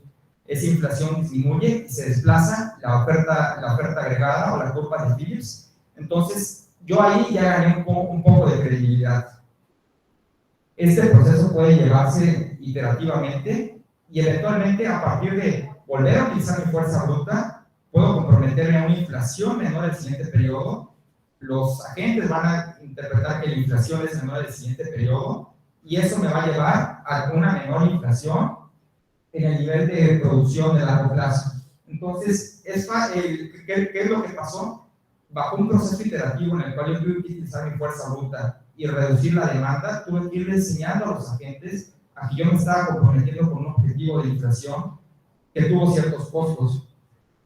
Y ahí ahí hay un concepto muy interesante que se llama la tasa de sacrificio. En este periodo, este proceso de desinflación, ¿Cuánto tiempo estuve yo por debajo del nivel potencial para poder obtener un periodo de desinflación del periodo 0 al periodo T? ¿Cuánto me llevó? ¿Cuántos periodos? Entonces yo tengo que evaluar eso conforme una razón. ¿Qué tanto gané por desinflar, pero qué tanto perdí? Y ese es un proceso costoso, por eso le llamamos la fuerza bruta. Nosotros como Banco Central queremos, utilizamos esa fuerza bruta cuando no podemos manejar óptimamente las expectativas. Entonces, eso es lo que tenemos que evaluar. Pero ¿qué hubiera pasado si tenemos un Banco Central que tiene credibilidad? Simple y sencillamente anunciamos que la inflación va a ser menor y desplazamos la oferta agregada desde un principio. No tuvimos que utilizar la fuerza bruta. Ahí la tasa de sacrificio fue 0. Entonces, es importante para nosotros, por medio de esa ecuación, para mí es importante demostrarles que nuestro Banco Central, un Banco Central que es comprometido y que acordémonos, que tiene esa gama que tenía la tasa que tenía la curva de Phillips, que le impida ver a los agentes que la inflación pasada es la que vale la pena, sino es la inflación futura la que es importante, y la inflación que nosotros tengamos y a la cual nos comprometemos a llegar, que es un objetivo del 3%, es lo importante para determinar un equilibrio de la economía sin pérdidas para la economía en general. Y bueno, aquí me gustaría platicarles un poquito de cómo ha cambiado estos mecanismos de transmisión de la economía mexicana. Bueno, antes que nada, ¿alguna duda con esta parte o este refresh teórico que hemos tenido? Tenemos 6 canales, recordemos. Tenemos el canal de tasa de interés, que afecta el consumo, la inversión, el canal del precio de los activos, que afecta la riqueza financiera de los hogares. Tenemos el canal de crédito, que afecta el costo de financiamiento de las empresas. Todo esto tal vez opera en economías bastante avanzadas. Tenemos el canal de ingreso, que afecta también a las economías emergentes como México. A partir de mayor o menor producción afecta los salarios. Y tenemos el canal de tipo de cambio, que una apreciación, una depreciación afecta a las exportaciones o las importaciones en la economía. Pero el canal más interesante, el canal de nosotros, que para nosotros son los datos de precisión, es el canal de expectativas. ¿Tenemos alguna duda al respecto? Sí. En la práctica, ¿cómo calculan las expectativas del banco? Nosotros levantamos encuestas. O sea, por ejemplo, tenemos encuestas de los agentes económicos, de los especialistas económicos. Entonces, mes con mes estamos llevando encuesta cómo los especialistas económicos creen que se va a comportar la inflación. Y esos especialistas económicos, a su vez, son instituciones financieras muy importantes que están evaluando cuáles son las expectativas de inflación de los usuarios de crédito. A su vez, también el INEGI tiene una encuesta de expectativas de inflación. También nosotros nos fijamos en las expectativas de inflación que están derivadas de los mercados financieros. Entonces, nosotros podemos, hay evaluaciones en las cuales los activos tienen un componente de expectativas. Nosotros, a través de modelos económicos o econométricos, podemos discernir qué tanto un instrumento financiero tiene cierta expectativa de inflación en su instrumento. Ahí va, particularmente ahorita que dijiste el modelo econométrico o modelo macroeconómico, ¿como cuál usan o qué hacen? Si quieres, ahorita particularmente vamos a esta parte interesante, la parte del final, les queremos mostrar un poquito cuáles son los modelos económicos. Yo estoy en el área donde nosotros trabajamos y le decimos a la Junta de Gobierno, bueno, tenemos estas presiones inflacionarias hacia el futuro, tenemos esta brecha de producto hacia el futuro, ¿cuál es la tasa de interés que te va a llevar a la economía a converger al objetivo de inflación? Nosotros le decimos cuál es la trayectoria de la tasa de interés a la Junta de Gobierno.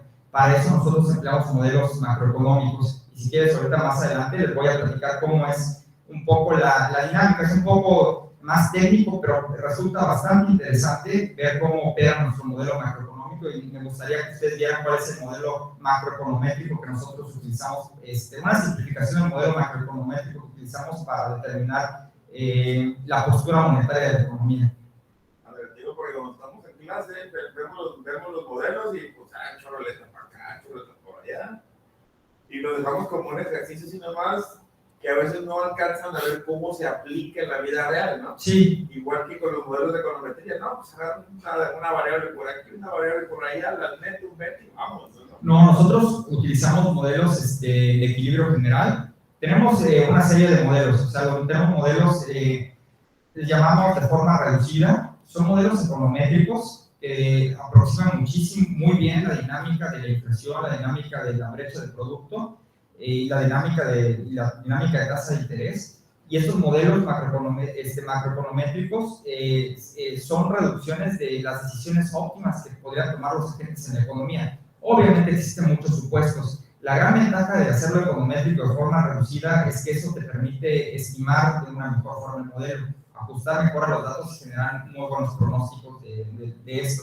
Eventualmente ahorita les voy a platicar de esa parte, pero sí, tenemos, esa es la parte de nuestro caballo de batalla. Ese es nuestro caballo de batalla de mes por mes, pero también tenemos modelos más estilizados, tenemos modelos más de equilibrio general, que operamos para tomar también para las decisiones, pero también tenemos modelos que utilizan toda esta parte de la distribución, que son modelos muy nuevos, que utilizan la parte de agentes heterogéneos. Tenemos deciles de personas que operan con distintas fricciones financieras que otros. Entonces tenemos toda una gama de modelos para poder entender las preguntas que hay. Para nuestra política monetaria utilizamos modelos macroeconómicos de forma reducida. Y bueno, un poco para llevarles la anécdota de qué es lo que ha pasado en México con la inflación. En 2001, México, como les mostré, ha vivido periodos en los cuales la inflación ha sido muy elevada y el crecimiento del producto ha caído. Estamos hablando de la década de los 80s. Había una gran dependencia de la autoridad fiscal a lo que hacía la autoridad monetaria. Entonces, lo que decía la autoridad fiscal lo hacía la autoridad monetaria. Después hubo un régimen de tipo de cambio. Entonces teníamos un tipo de cambio fijo. Antes, hasta el 94, teníamos un tipo de cambio fijo. Del 95, con la crisis bancaria y el efecto tequila, efectuamos un tipo de cambio libre, un tipo de cambio libre. Y a partir de 2001 entramos a un régimen de objetivos de inflación, donde nosotros, otra vez, esta variable que les digo, expectativas de inflación es bien importante. Nos comprometemos a tener la inflación en un nivel de 3% con una variabilidad de 1% arriba o por debajo. Este no es un reto fácil. Bueno, en esta sección vamos a ver cómo en este proceso se ha reducido tanto el nivel como la volatilidad y la persistencia de la inflación.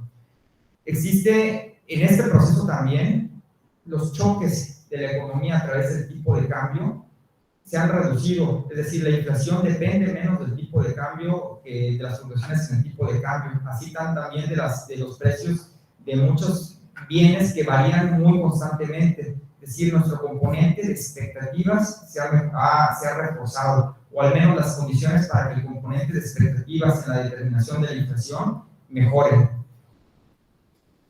Entonces, vemos acá en la gráfica del lado derecho el nivel de inflación desde 1970. Vemos que en los 80 tenemos unos periodos de altísima inflación y vemos que en el 90 con la crisis bancaria, la crisis del 95, la inflación se volvió a incrementar y de ahí vemos una trayectoria descendente por un compromiso puntual del Banco de México de reducir el nivel de inflación. Sin embargo, en la gráfica del lado izquierdo vemos que ese compromiso, vemos el periodo, lo que se llama el régimen de objetivos de inflación, en el cual nos comprometemos a tener un nivel de 3% en la inflación.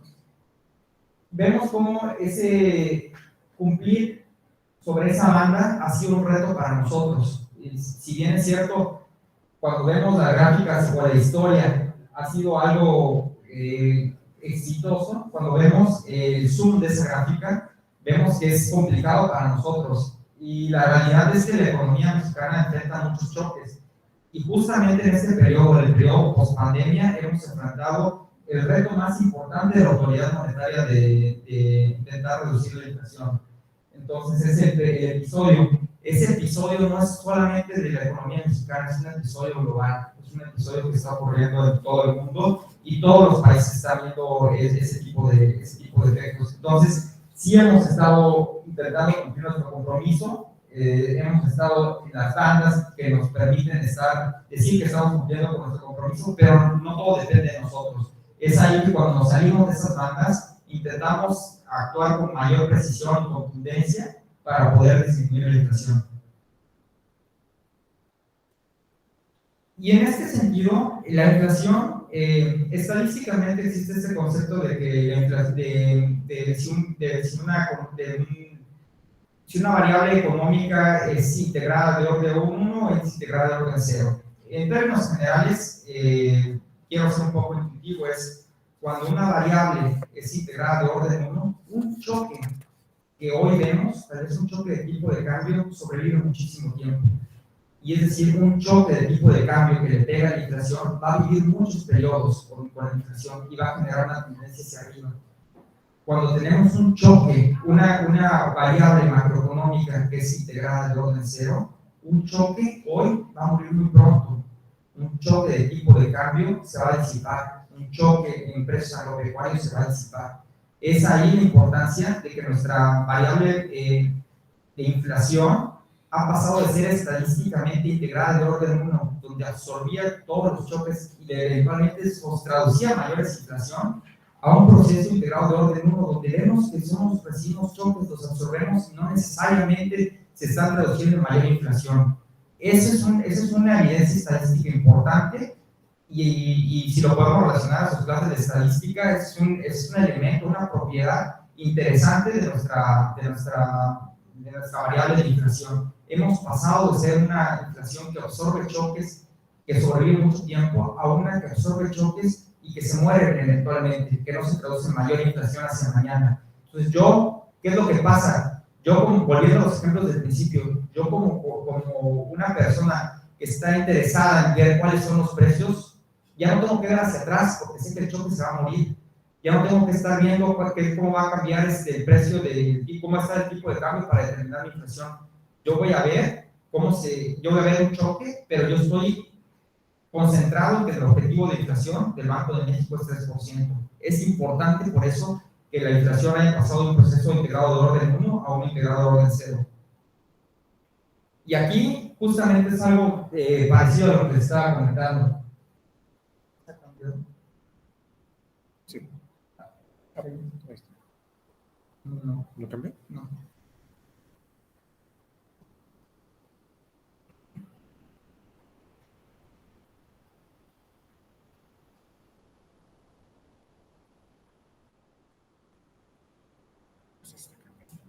Sí.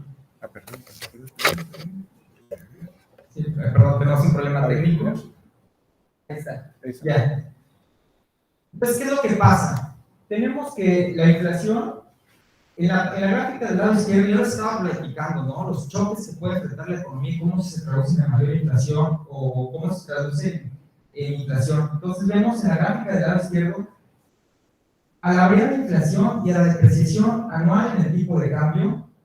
Y vemos que en las épocas de los 80s y parte de los 90s, mayor depreciación del tipo de cambio se convertía en mayor inflación. Es decir, importábamos las depreciaciones del tipo de cambio y se volvían eventualmente un mayor nivel de inflación. La variabilidad es muy parecida. Cuando hacemos el zoom de esa misma variable a la inflación que ha ocurrido cuando nosotros dijimos vamos a comprometernos a un nivel puntual de inflación, vemos que llegan los choques y la inflación no está moviéndose con esos choques. Es decir, dejamos de ser una economía que traducía los choques a una que absorbe los choques y no pasa nada. Entonces, para nosotros esto es parte del éxito de nuestra comunicación de política monetaria. Ha cambiado la estructura para la cual la inflación absorbe los choques de tipo de cambio. Una historia parecida es cuando vemos bienes que cambian mucho, por decir el precio del aguacate, el precio del café, etcétera. Son precios que varían día con día. Y antes, como vemos, los precios de los agropecuarios hacían que cambiara mucho la inflación general. Había una gran tendencia en nuestra inflación a qué es lo que estaba pasando con ellos. si nosotros íbamos al supermercado y teníamos que ver qué es lo que estaba pasando con el precio de la gasolina, qué es lo que estaba pasando con el precio de lo que comprábamos. Ahora no. Ahora lo que tenemos que ver es, tenemos una inflación que no depende de los choques transitorios que ocurren en esos bienes. Entonces, con todo esto, yo ya les platiqué una historia en la cual existe una reducción en el nivel de la inflación, claramente, de esos picos a un menor nivel. La volatilidad también disminuyó de la inflación.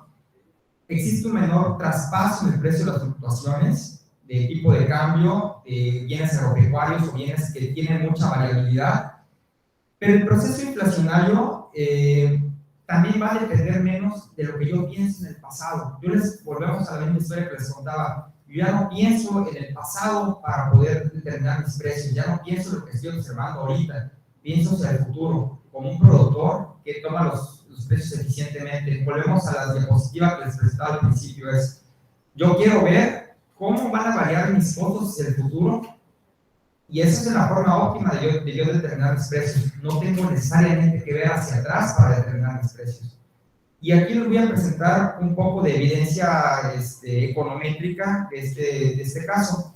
Para eso realizamos un ejercicio de vectores autorregresivos de segundo orden, es decir, tenemos unos vectores que dependen de la inflación subyacente, de los salarios y la depreciación del tipo de cambio. Tenemos tres variables dependientes. Esas tres variables dependientes dependen de sí mismas, es decir, la ecuación de inflación depende de qué pasó en los salarios pasados, qué pasó en la depreciación pasada, pero también qué pasó en su depreciación, en la inflación de hace dos periodos de per se.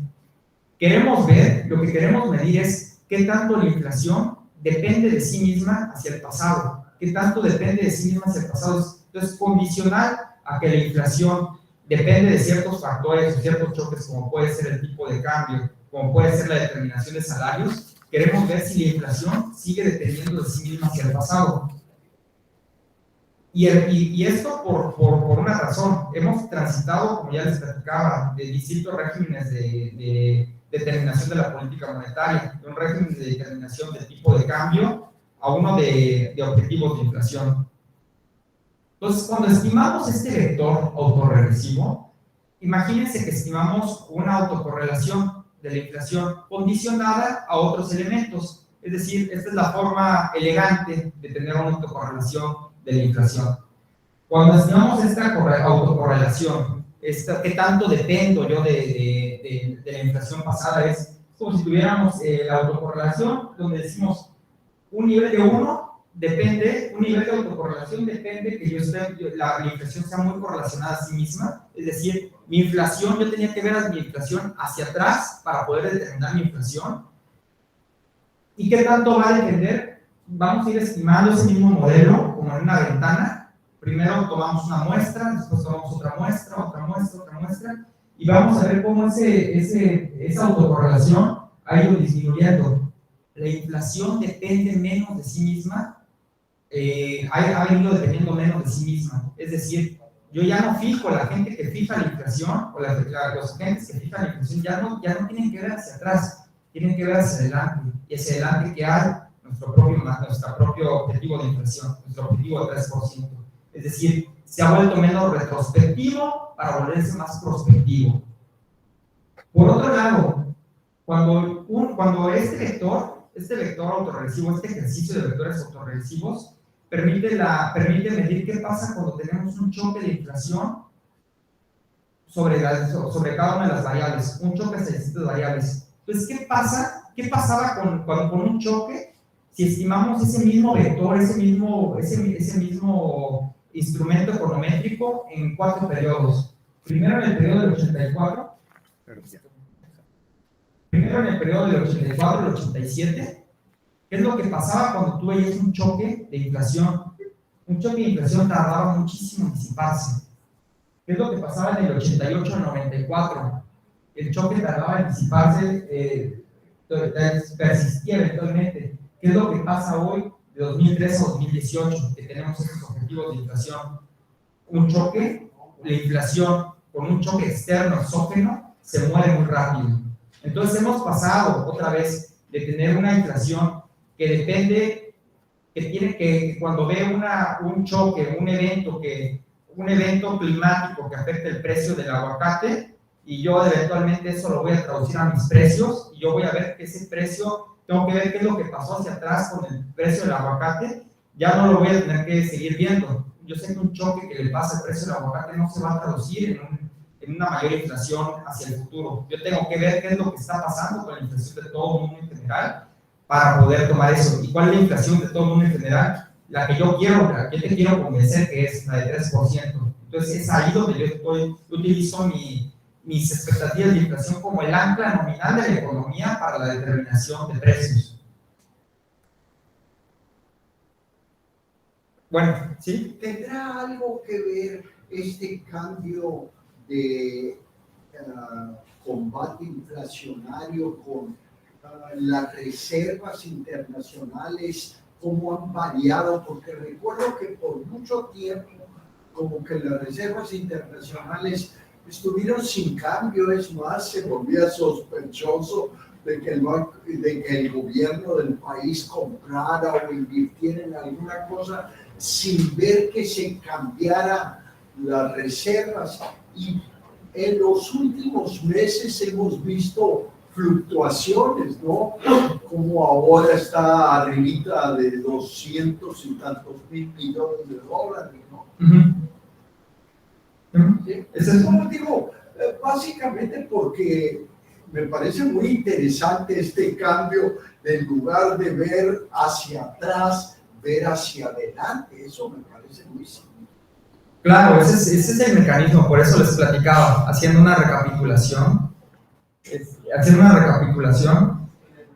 nosotros lo que queremos es pasar de esa fuerza bruta a los dados de precisión, y los dados de precisión son a través de canales de expectativas.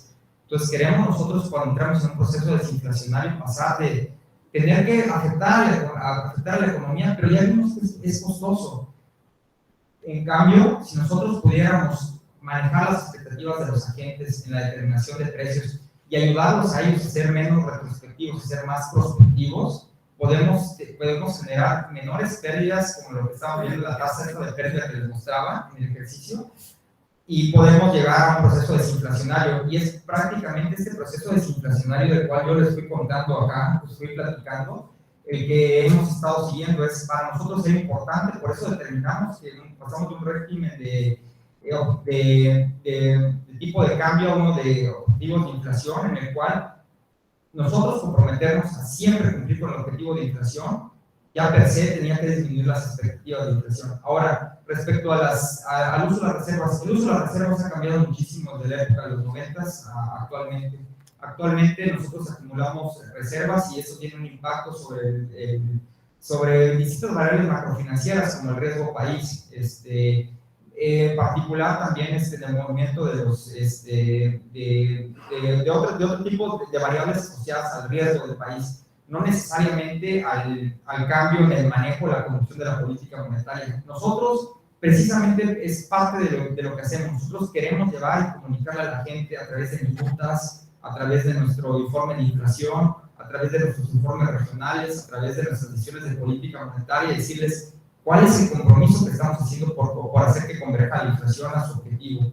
Entonces, esa es nuestra herramienta. La parte de reservas es más que nada un soporte macrofinanciero que tenemos para poder tener una cierta estabilidad macrofinanciera en el país. Sí, recuerdo yo que unos años atrás, como que el Banco de México respondía con un deterioro del tipo de cambio, es decir, con una depreciación del peso ante las vicisitudes, es decir, si subían nuestros precios, pues había que castigar el tipo de cambio, y eso era con cierta frecuencia. Ahora ya no, ¿verdad? Exacto, o sea, hay muchos factores que determinan el tipo de cambio. México se ha convertido en una de las economías con mayor liquidez en el tipo cambio. Entonces, cuando existen periodos de apreciación, todo el mundo quiere tener el tipo de cambio, el peso, como parte de su canasta de activos. Me hablo de los traders financieros, porque es una moneda muy líquida, es una moneda de fácil resolución. Cuando ocurren, cuando ocurren episodios en los cuales hay volatilidad en el tipo de cambio, es una de las monedas que más sobrevenden. Entonces, ahí estamos como pagando ciertas primas por ser un tipo de cambio de preferencia, y básicamente también esto viene asociado a que hemos sido una economía bastante transparente, que con nuestra conducción de política monetaria es bastante transparente y bastante efectiva, y eventualmente por eso el tipo de cambio del peso es una moneda altamente demandada. Sí, ahora la realidad es que el tipo de cambio lo mueven muchos factores globales, no necesariamente las condiciones de la política monetaria, y básicamente es eso, ¿no? Nosotros no estamos necesariamente atados de manos a ver qué es lo que pase en el tipo de cambio, sino nosotros tenemos, nuestro objetivo es controlar la inflación. Sí. Y básicamente hemos pasado de un objetivo de controlar la inflación a partir de controlar el tipo de cambio y el precio de las importaciones, a controlar las expectativas de inflación. Hay más determinantes, si volvemos a lo mismo, hay datos de precisión que nos pueden llevar a obtener periodos desinflacionarios con respecto a utilizar la fuerza bruta. Bueno, ya por último, les voy a platicar un poquito de lo que hacemos en el banco ya en términos de modelos. Les platicaba que nosotros, en el área donde yo trabajo, mes con mes realizamos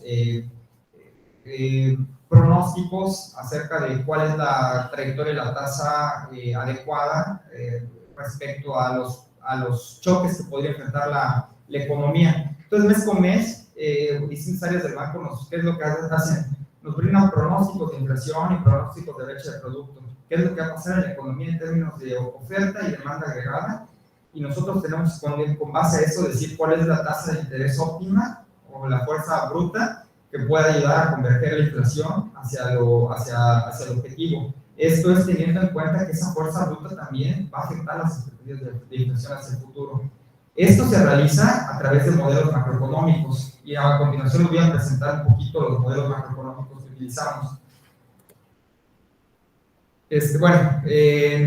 ¿Por qué utilizamos modelos? Porque nos proveen una estructura analítica, una forma educada para poder entender qué es lo que está pasando. Es decir, si bien es cierto, son abstracciones de la realidad, nos hablan de lo que es la mejor respuesta que nosotros tenemos para poder estudiar un fenómeno económico o los choques económicos. Nos permiten generar pronósticos, es decir, nos permiten ver hacia adelante qué vamos a hacer, qué es lo que tenemos que hacer, y también nos permiten incorporar el análisis de muchos factores, expectativas, incorporar todo esto de una forma ordenada y transparente. Sin embargo, pues tiene limitaciones, son simplemente una guía, no es necesariamente lo que tenemos que seguir, y hay modelos que van con una complejidad enorme y no te aportan nada, modelos muy sencillos que te permiten ver de forma más flexible. Entonces, los modelos tienen que ser muy parsimoniosos.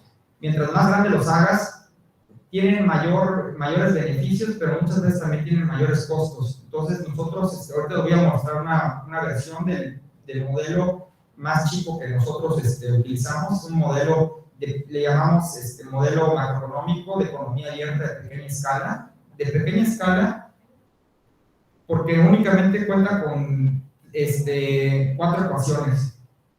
Primero, una curva de Phillips, que es esa curva que yo les he estado platicando, que es la que nosotros intentamos controlar. Tenemos la otra, volviendo al esquema que les mostraba, la oferta agregada, la curva de Phillips. La demanda agregada a través de una curva le llaman intertemporal substitution, de una curva YS, lo que aprendimos en política monetaria, una curva YS. Y esta curva YS, ¿qué es lo que incluye? La interpretación de esta curva YS es a través es una demanda agregada en el sentido de que quiere reducir las ecuaciones de decisiones de consumo de la economía, es decir, cuando nosotros incrementamos la tasa de interés, la tasa de interés es R, nosotros disminuimos, cuando nosotros incrementamos la tasa de interés, vemos que el signo es negativo, entonces disminuimos la brecha de producto. Es decir, nosotros, la interpretación de ahí es, nosotros subimos la tasa de interés, es para los hogares más costoso gastar hoy. ¿Por qué? Porque pueden ahorrar y con eso nosotros afectamos el gasto de los hogares. Entonces es ahí donde vemos la demanda agregada, es la interpretación de esa curva. Tenemos una ecuación de tipo de cambio que viene influenciada por la paridad del tipo de cambio nominal, como decía su compañera hace rato. Tenemos que tomar en cuenta la tasa de interés internacional. Tenemos R estrella, menos R, que es el diferencial de tasas de interés, y cómo ese efecto, cómo el diferencial de tasa de interés, es decir, si la tasa de interés de Estados Unidos sube, nosotros nos depreciamos, si baja, nosotros nos apreciamos. Igual, si nosotros subimos la tasa de interés, nosotros nos apreciamos y nosotros nos apreciamos, y nosotros bajamos, nosotros depreciamos.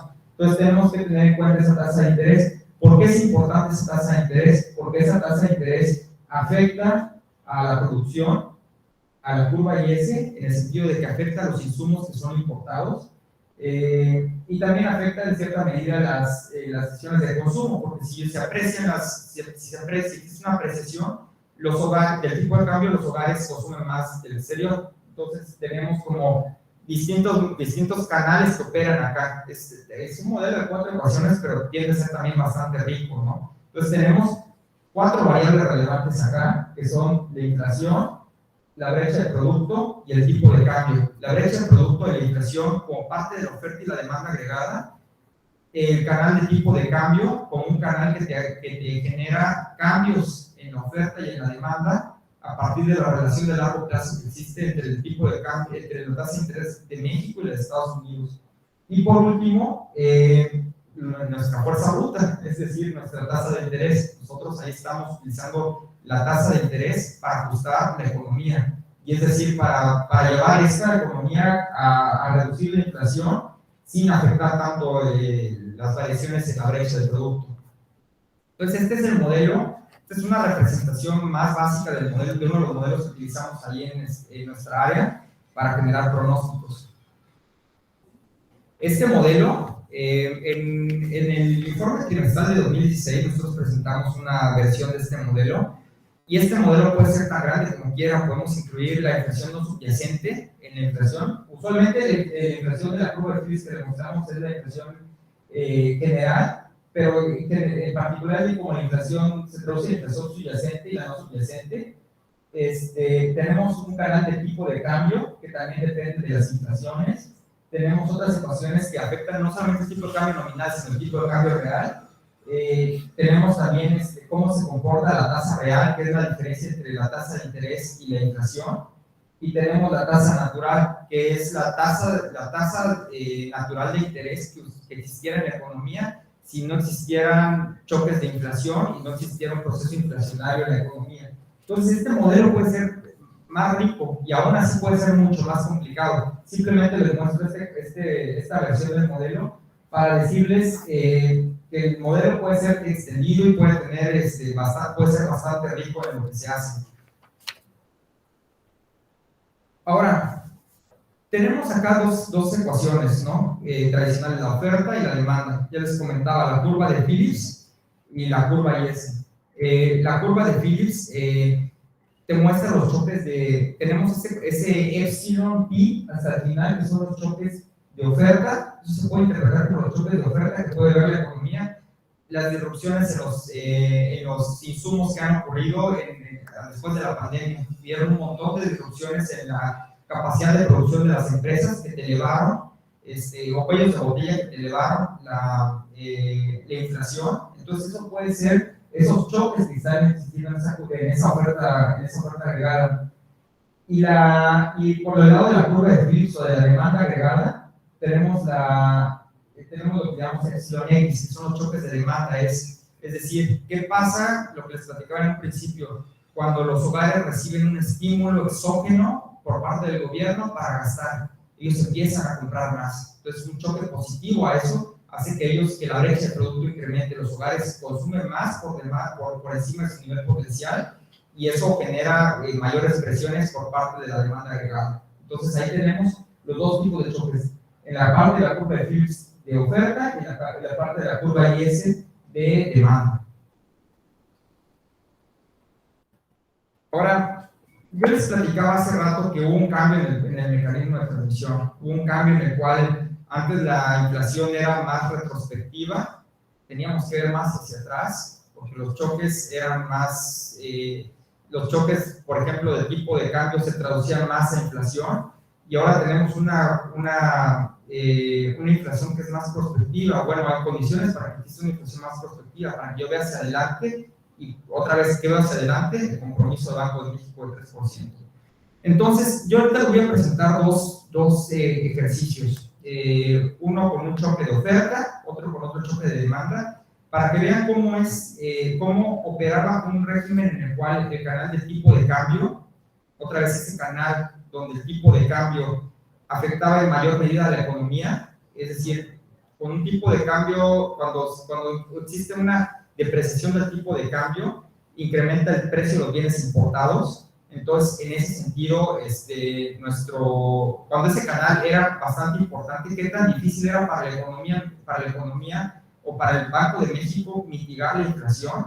Y un régimen como el actual, en el cual ya no opera el canal de tipo de cambio. Ahora el canal que opera es un canal que le llamamos de tasas reales. Es, si yo incremento la tasa de interés, y la inflación por encima de la inflación, yo afecto la demanda agregada, y con esa demanda agregada yo disminuyo el nivel de variabilidad en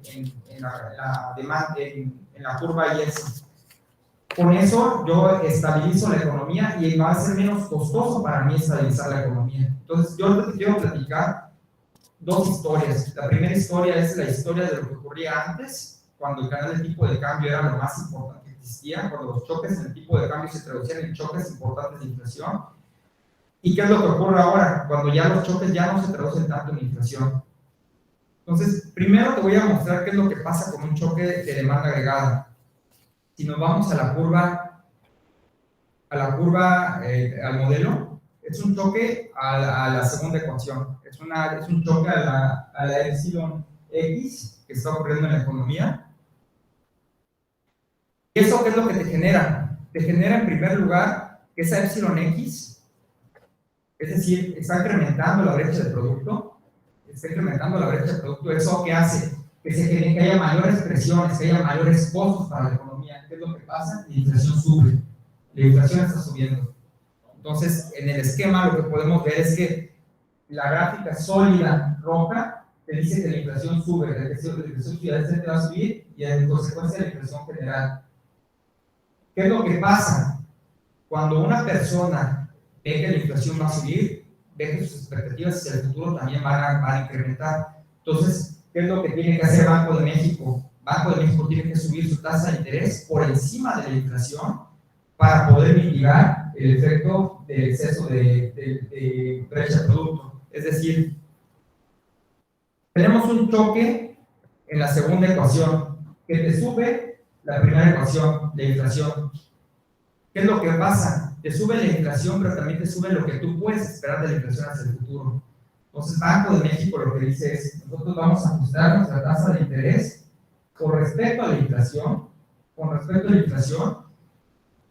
y vamos a hacerlo tal cual que ese choque que tenemos en la segunda ecuación, al mismo tiempo en la primera ecuación lo podamos mitigar. ¿Por qué? Porque tenemos este canal donde nosotros, al subir la tasa de interés por encima de la inflación, desincentivamos el consumo, incentivamos el ahorro. Entonces, es decir, un choque que está generando un exceso de consumo, nosotros vamos a subir la tasa de interés para que los hogares consuman menos. ¿Qué pasa en un régimen cuando existía el canal de tipo de cambio era más fuerte que el canal que ahorita tenemos de tasas reales? Las ecuaciones que les voy a mostrar es qué es lo que está pasando en el sistema de ecuaciones que les mostré. Tenemos una inflación general, una brecha de producto que es dominada a través de la curva de Phillips, una tasa de interés nominal que es nuestro instrumento de política monetaria, tenemos la inflación subyacente, tenemos el tipo de cambio real y tenemos la tasa de interés real. Entonces, la primera y la segunda ecuación nos muestran nuestra oferta y lo que pasa con nuestra oferta y nuestra demanda agregada. La tercera ecuación nos dice cuál es lo que el Banco de México hace.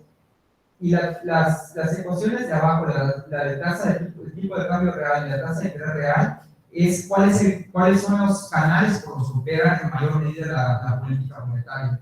Entonces, es decir, ¿qué es lo que ocurre? Existe un choque de brecha de producto, incrementa la brecha de producto. Hoy le di más dinero a los hogares en economías avanzadas, por así decirlo, para tener mayor gasto por medio de la pandemia.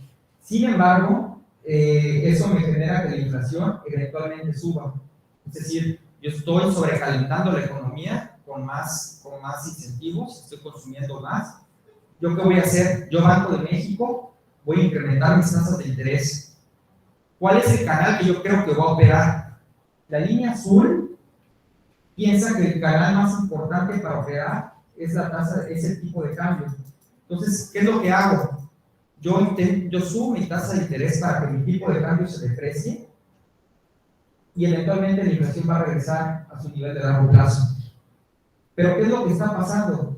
Veamos cómo la brecha del producto cae más que la línea roja, que es cuando la tasa de interés opera con expectativas con la tasa real. El mecanismo de la tasa real, ¿qué es lo que nos dice? El mecanismo de la tasa real lo que nos dice es: yo voy a subir mi tasa por encima de la inflación para desincentivar el consumo. ¿Y qué es lo que está pasando con el sistema? El Banco Central, a través de la tasa nominal, reacciona menos, convierte más rápido el nivel potencial de brecha de producto sin caer tanto, y la inflación no sube tanto. Entonces pasamos de un, lo que te quiero convencer ahorita es que pasamos de un mundo como la línea azul a uno como la línea roja, donde el producto cae menos, donde el Banco Central tiene que reaccionar menos, donde la inflación sube menos, y donde el canal relevante es el canal que está hasta la esquina inferior, que es el canal de tasa de interés real. Ya no tenemos que sobreajustar la economía con choques de demanda. Eso es lo que te quiero convencer y eso es lo que vemos a través de nuestros modelos.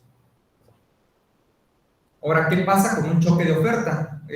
Un choque de oferta es un choque sobre la curva de Phillips, lo que les comentaba. La primera ecuación. Un choque sobre la curva de Phillips que te eleva exógenamente la inflación. Al elevarte exógenamente la inflación, hay dos canales. El primer canal es si se eleva la inflación nominal, la inflación general, perdón. Al elevarse la inflación general, disminuye el rendimiento real que existe en la economía mexicana, por lo cual el tipo de cambio se deprecia, y lo cual genera que eventualmente hay otro incremento en la inflación, porque los bienes importados para producción se elevan, es decir, sube mi tipo de cambio, sube mi inflación, se deprecia mi tipo de cambio, y eventualmente esa depreciación me genera más inflación subyacente. Al momento de subir toda esta inflación, al momento de generar todo este fenómeno inflacionario, el agente racional, el agente prospectivo, lo que dice es: ok, la inflación futura va a ser mayor, y eso eventualmente también, como vimos en la curva de Phillips, tiene un componente de expectativas.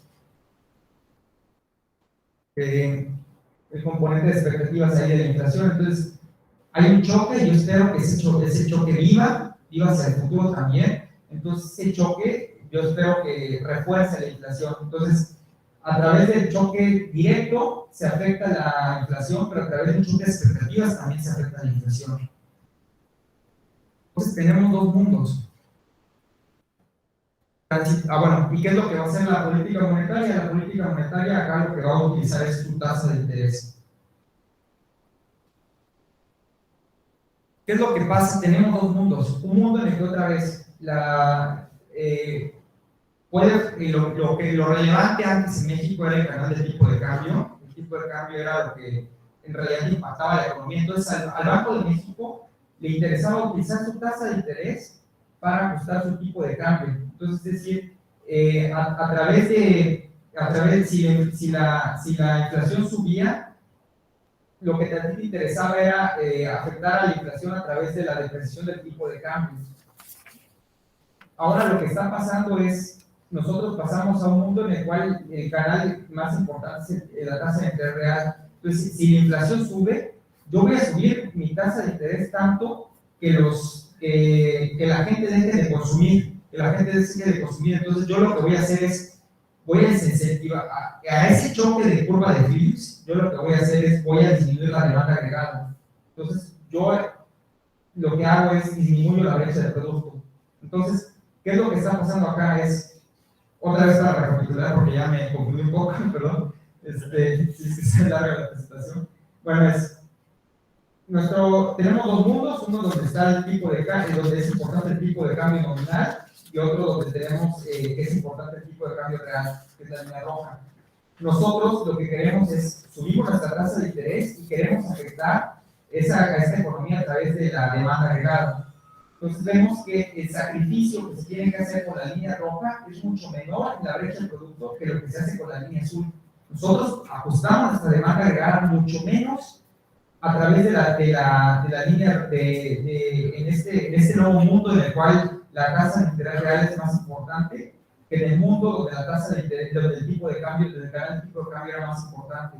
Entonces, pasamos de una economía que tenía que sobreexagerar su reacción de política monetaria a uno donde no tenemos que reaccionar tanto en la política monetaria y el ajuste en la brecha de producto es menor, pero también la convergencia de inflación es más rápida. No tenemos que esperar tanto a que la inflación se traduzca. Entonces, todo este proceso desinflacionario, todo este proceso de compromiso del Banco de México, lo que te ha llevado es que pasemos de la línea azul, perdón, a la roja, en la cual es menos costoso instrumentar la política monetaria, en la cual convergemos más rápido la inflación, pero también la brecha de productos varía mucho menos. Entonces, eso es lo que hemos logrado con Banco de México, y eso es por lo que podemos ver con un modelo macroeconómico de forma sencilla.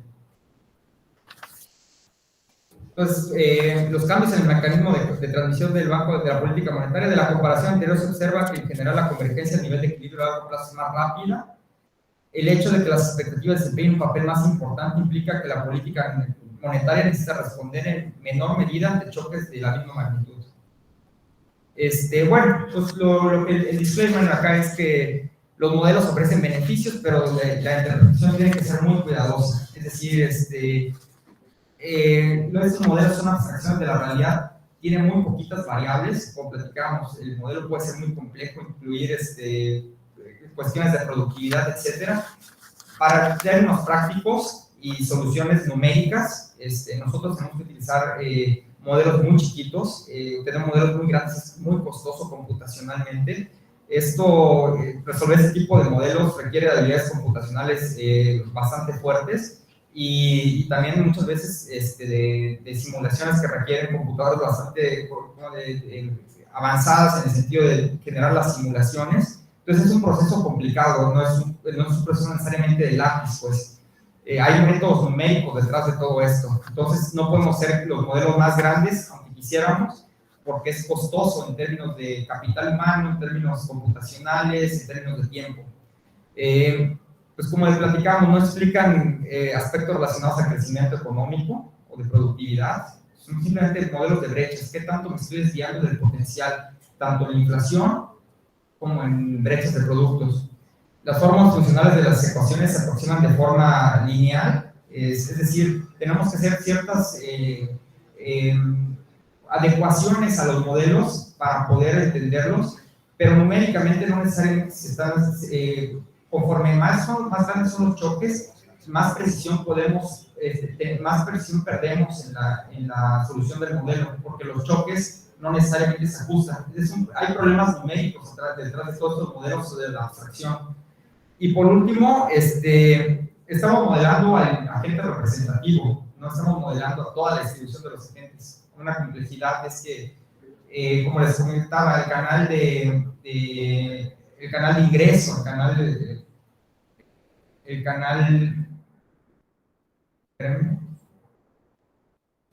canal de ingreso, ¿cuál es? Perdón.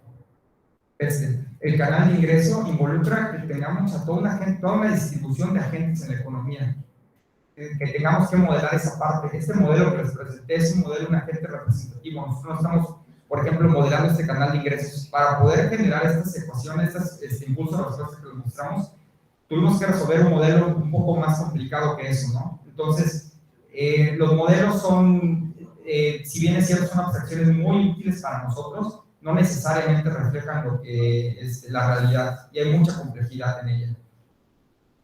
Entonces, ya voy a concluir la presentación. Ya cubrimos la parte de equilibrio general. No sé si tengan alguna pregunta. Sí. Unas preguntas. Cuando hablaste de los programas, ¿el banco tiene un programa particular o cada uno de ustedes utiliza el que quiere? ¿Y luego cuál es? Bueno, ahora sí que depende mucho, ¿no? O sea, ahí utilizamos, para resolver estos programas, te refieres al software, ¿no? Sí. Al software, ¿no? Vale, depende mucho, ¿no? Hay softwares que son de licencia más avanzada, más complicada. Utilizamos usualmente MATLAB, también que el mismo modelo se puede resolver en Octave. Para modelos más complicados, por ejemplo, de agentes heterogéneos, se utiliza Fortran, porque son modelos que se resuelven de forma más complicada. Los mismos modelos se pueden resolver en R, son un poco más tardados. Entonces, los modelos tal cual se pueden resolver o pueden depender mucho de la solución del modelo o la rapidez en la solución del modelo. Casi todos los modelos se pueden implementar en los distintos softwares que hay, incluso los que les llaman de open source. Pero la dificultad es que algunos se resuelven de una forma más rápida que otros. Entonces, y eventualmente también hay como lo que llaman estas cajas de herramientas o toolboxes que te ayudan o te facilitan o no los modelos. Por ejemplo, hay toolboxes que le llaman ahorita Dinare para resolver este tipo de modelos. Que te generan de una forma muy rápida la solución de este tipo de modelos de una forma muy intuitiva. Yo, si alguien está interesado en estos paquetes o algo, hay una paquetería inmensa, yo con gusto les puedo introducir más o menos cuál es la forma de solucionarlos. Pero si utilizamos, puedes utilizar cualquier software, usualmente utilizamos esta herramienta que se llama Dinare, en particular para esto. Sí. Okay. Digo porque en la escuela general de aquí, en las clases de econometría, ven Stata y muy por encimita es casi nunca Librius. Tú, por ejemplo, esos programas tú le verías como que sí se pueden funcionar. No, o sea, vaya, Stata y Librius son modelos, Librius, por ejemplo, es completamente econométrico. Sin embargo, el modelos dinámicos se pueden resolver a través de Librius, a través de la parte donde tú puedes programar. No estamos relacionados si puede resolver. Para esto, la solución numérica involucra soluciones expectativas relacionales. Debe haber alguna forma de resolver expectativas relacionales en Librius. En Stata, tampoco estoy tan seguro, sí lo manejo bastante bien para bases de datos y todo esto, pero no es tal vez la forma más natural de resolverlos. O sea, tal vez R, por ejemplo, combina es una cosa que me llama mucho la atención, es que puedes manipular grandes bases de datos y tener toda esta variedad, todo esto que haces con Stata, pero también puedes resolver este tipo de modelos numéricos. Entonces es como más versátil. Tal vez son programas un poquito menos versátiles, pero quizás sí se puede, ¿no? Entonces, yo sí creo que ustedes que están bien chavos y que les está tocando esta revolución tecnológica, creo que aprender estos programas nuevos que no tienen ningún costo de licencias es bastante útil. Sí. ¿Alguna pregunta aquí o en la audiencia que está conectada? No tenemos ¿No? en línea. No. Bueno, ya para concluir, ya faltan 10 minutos. Voy a sacar el compromiso institucional con el objetivo de estabilidad de precios y la estrategia transparente de comunicación refuerzan el funcionamiento del mecanismo de transmisión de política monetaria. Es indispensable que los bancos centrales refuercen su compromiso de estabilidad a través del proceso de fortalecimiento institucional y la mejora permanente de la estrategia de comunicación del público. Es decir, para nosotros es bien importante no solamente tomar ese tipo de decisiones de tasa de interés, sino que la gente entienda por qué lo hacemos y también entienda ¿cómo vamos a convertir esos equilibrios a esta inflación de largo plazo del 3%? Entonces, para nosotros es muy importante que ustedes nos crean, que los mercados financieros nos crean, y para eso tenemos un despliegue de herramientas de comunicación. Parte de esas herramientas también empiezan a ser estas cátedras que estamos haciendo. Estas cátedras donde nosotros queremos ayudar a la gente normal a entender qué es lo que pasa en el Banco de México, ¿no? Qué modelos utilizamos, cuál es nuestra racionalidad y cuáles también han sido nuestros logros como institución a través de hacer una inflación que es menos retrospectiva, una más prospectiva. Y bueno, por último, la elaboración de modelos macroeconómicos de bancos centrales para la evaluación de política monetaria es una tarea periódica y en continuo desarrollo. Estamos transitando periodos donde hay mucha crítica a estos modelos. O sea, yo les mostré un modelo, ¿no? Y con ese mismo modelo podemos elaborar trayectorias de qué es lo que podemos hacer con la tasa de interés, qué es lo que va a pasar con la inflación, qué es lo que va a pasar con la brecha de producto. Sin embargo, muchas veces estos modelos en épocas de crisis dejan de funcionar, tienen ciertas adecuaciones, se tienen que estar reestimando con mucha frecuencia. Entonces es bien importante para nosotros que estos modelos estén, lo que llamamos, en el estado del arte, state of the art. Entonces trabajamos y dedicamos mucho tiempo y mucho capital humano al desarrollo de estos modelos y esperamos siempre tener como variantes de estos modelos que puedan servir para épocas de crisis. Y pues bueno, otra vez les dejo el código QR para la evaluación de la plática. Cualquier duda, comentario, por favor, todavía tenemos 8 minutos. Yo estoy muy contento de haber estado acá, pero háganme preguntas, por favor, si hay alguna en la audiencia. Si quieren que retome alguna de las slides que les platiqué.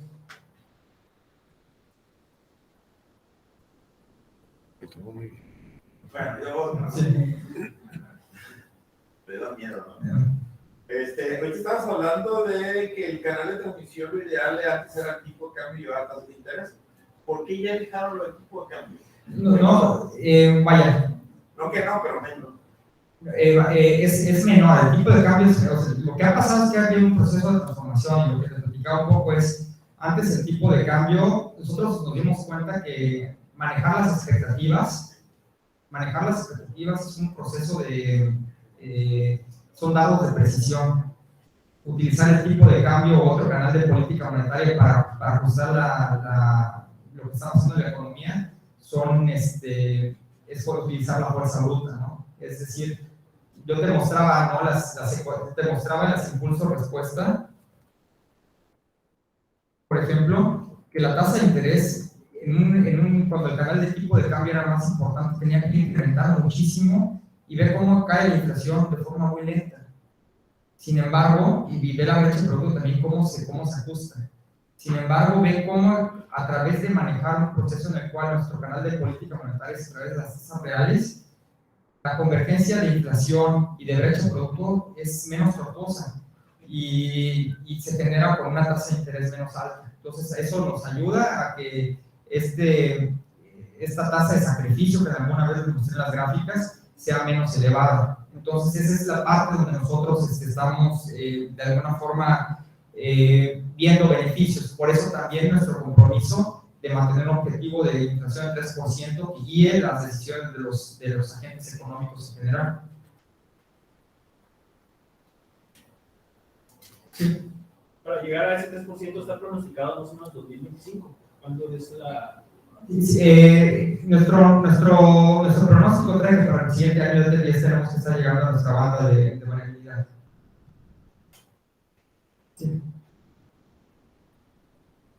Sí, en el informe de inflación de los comunicados de política monetaria, siempre tenemos como los pronósticos de cómo estamos por llegar a ese objetivo.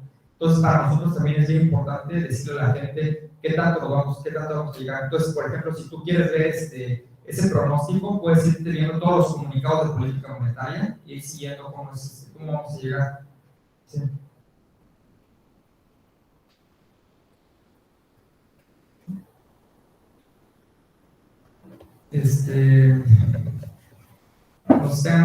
Fue una plática, como les comentaba, macroeconómica. Intenté que platicar un poco los conceptos. La verdad fue para mí un honor estar aquí. Estoy muy contento de haber estado con ustedes y pues les agradezco mucho.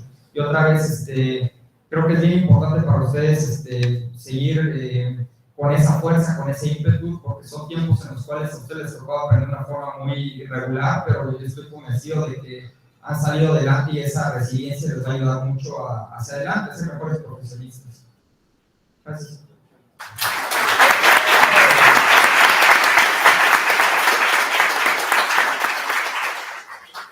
Muchas gracias, doctora Dami.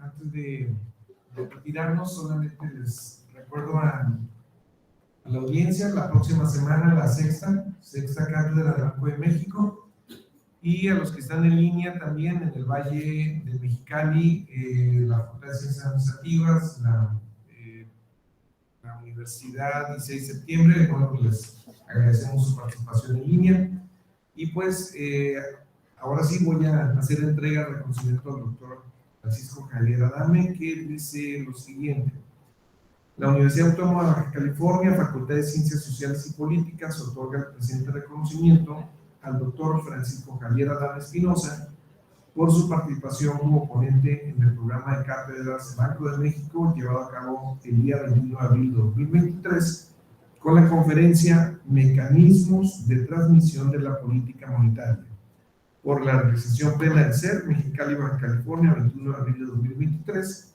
y firma el doctor José Francisco Gómez Martón, director de la Facultad de Ciencias Sociales y Políticas. Gracias.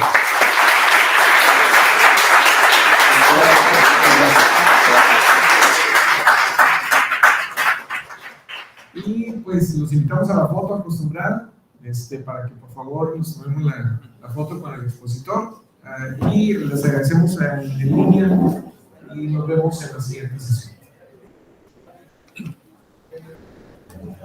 Por acá. Hacia, Allá. ¿cómo la mejor hacia acá? Pues, para- O como le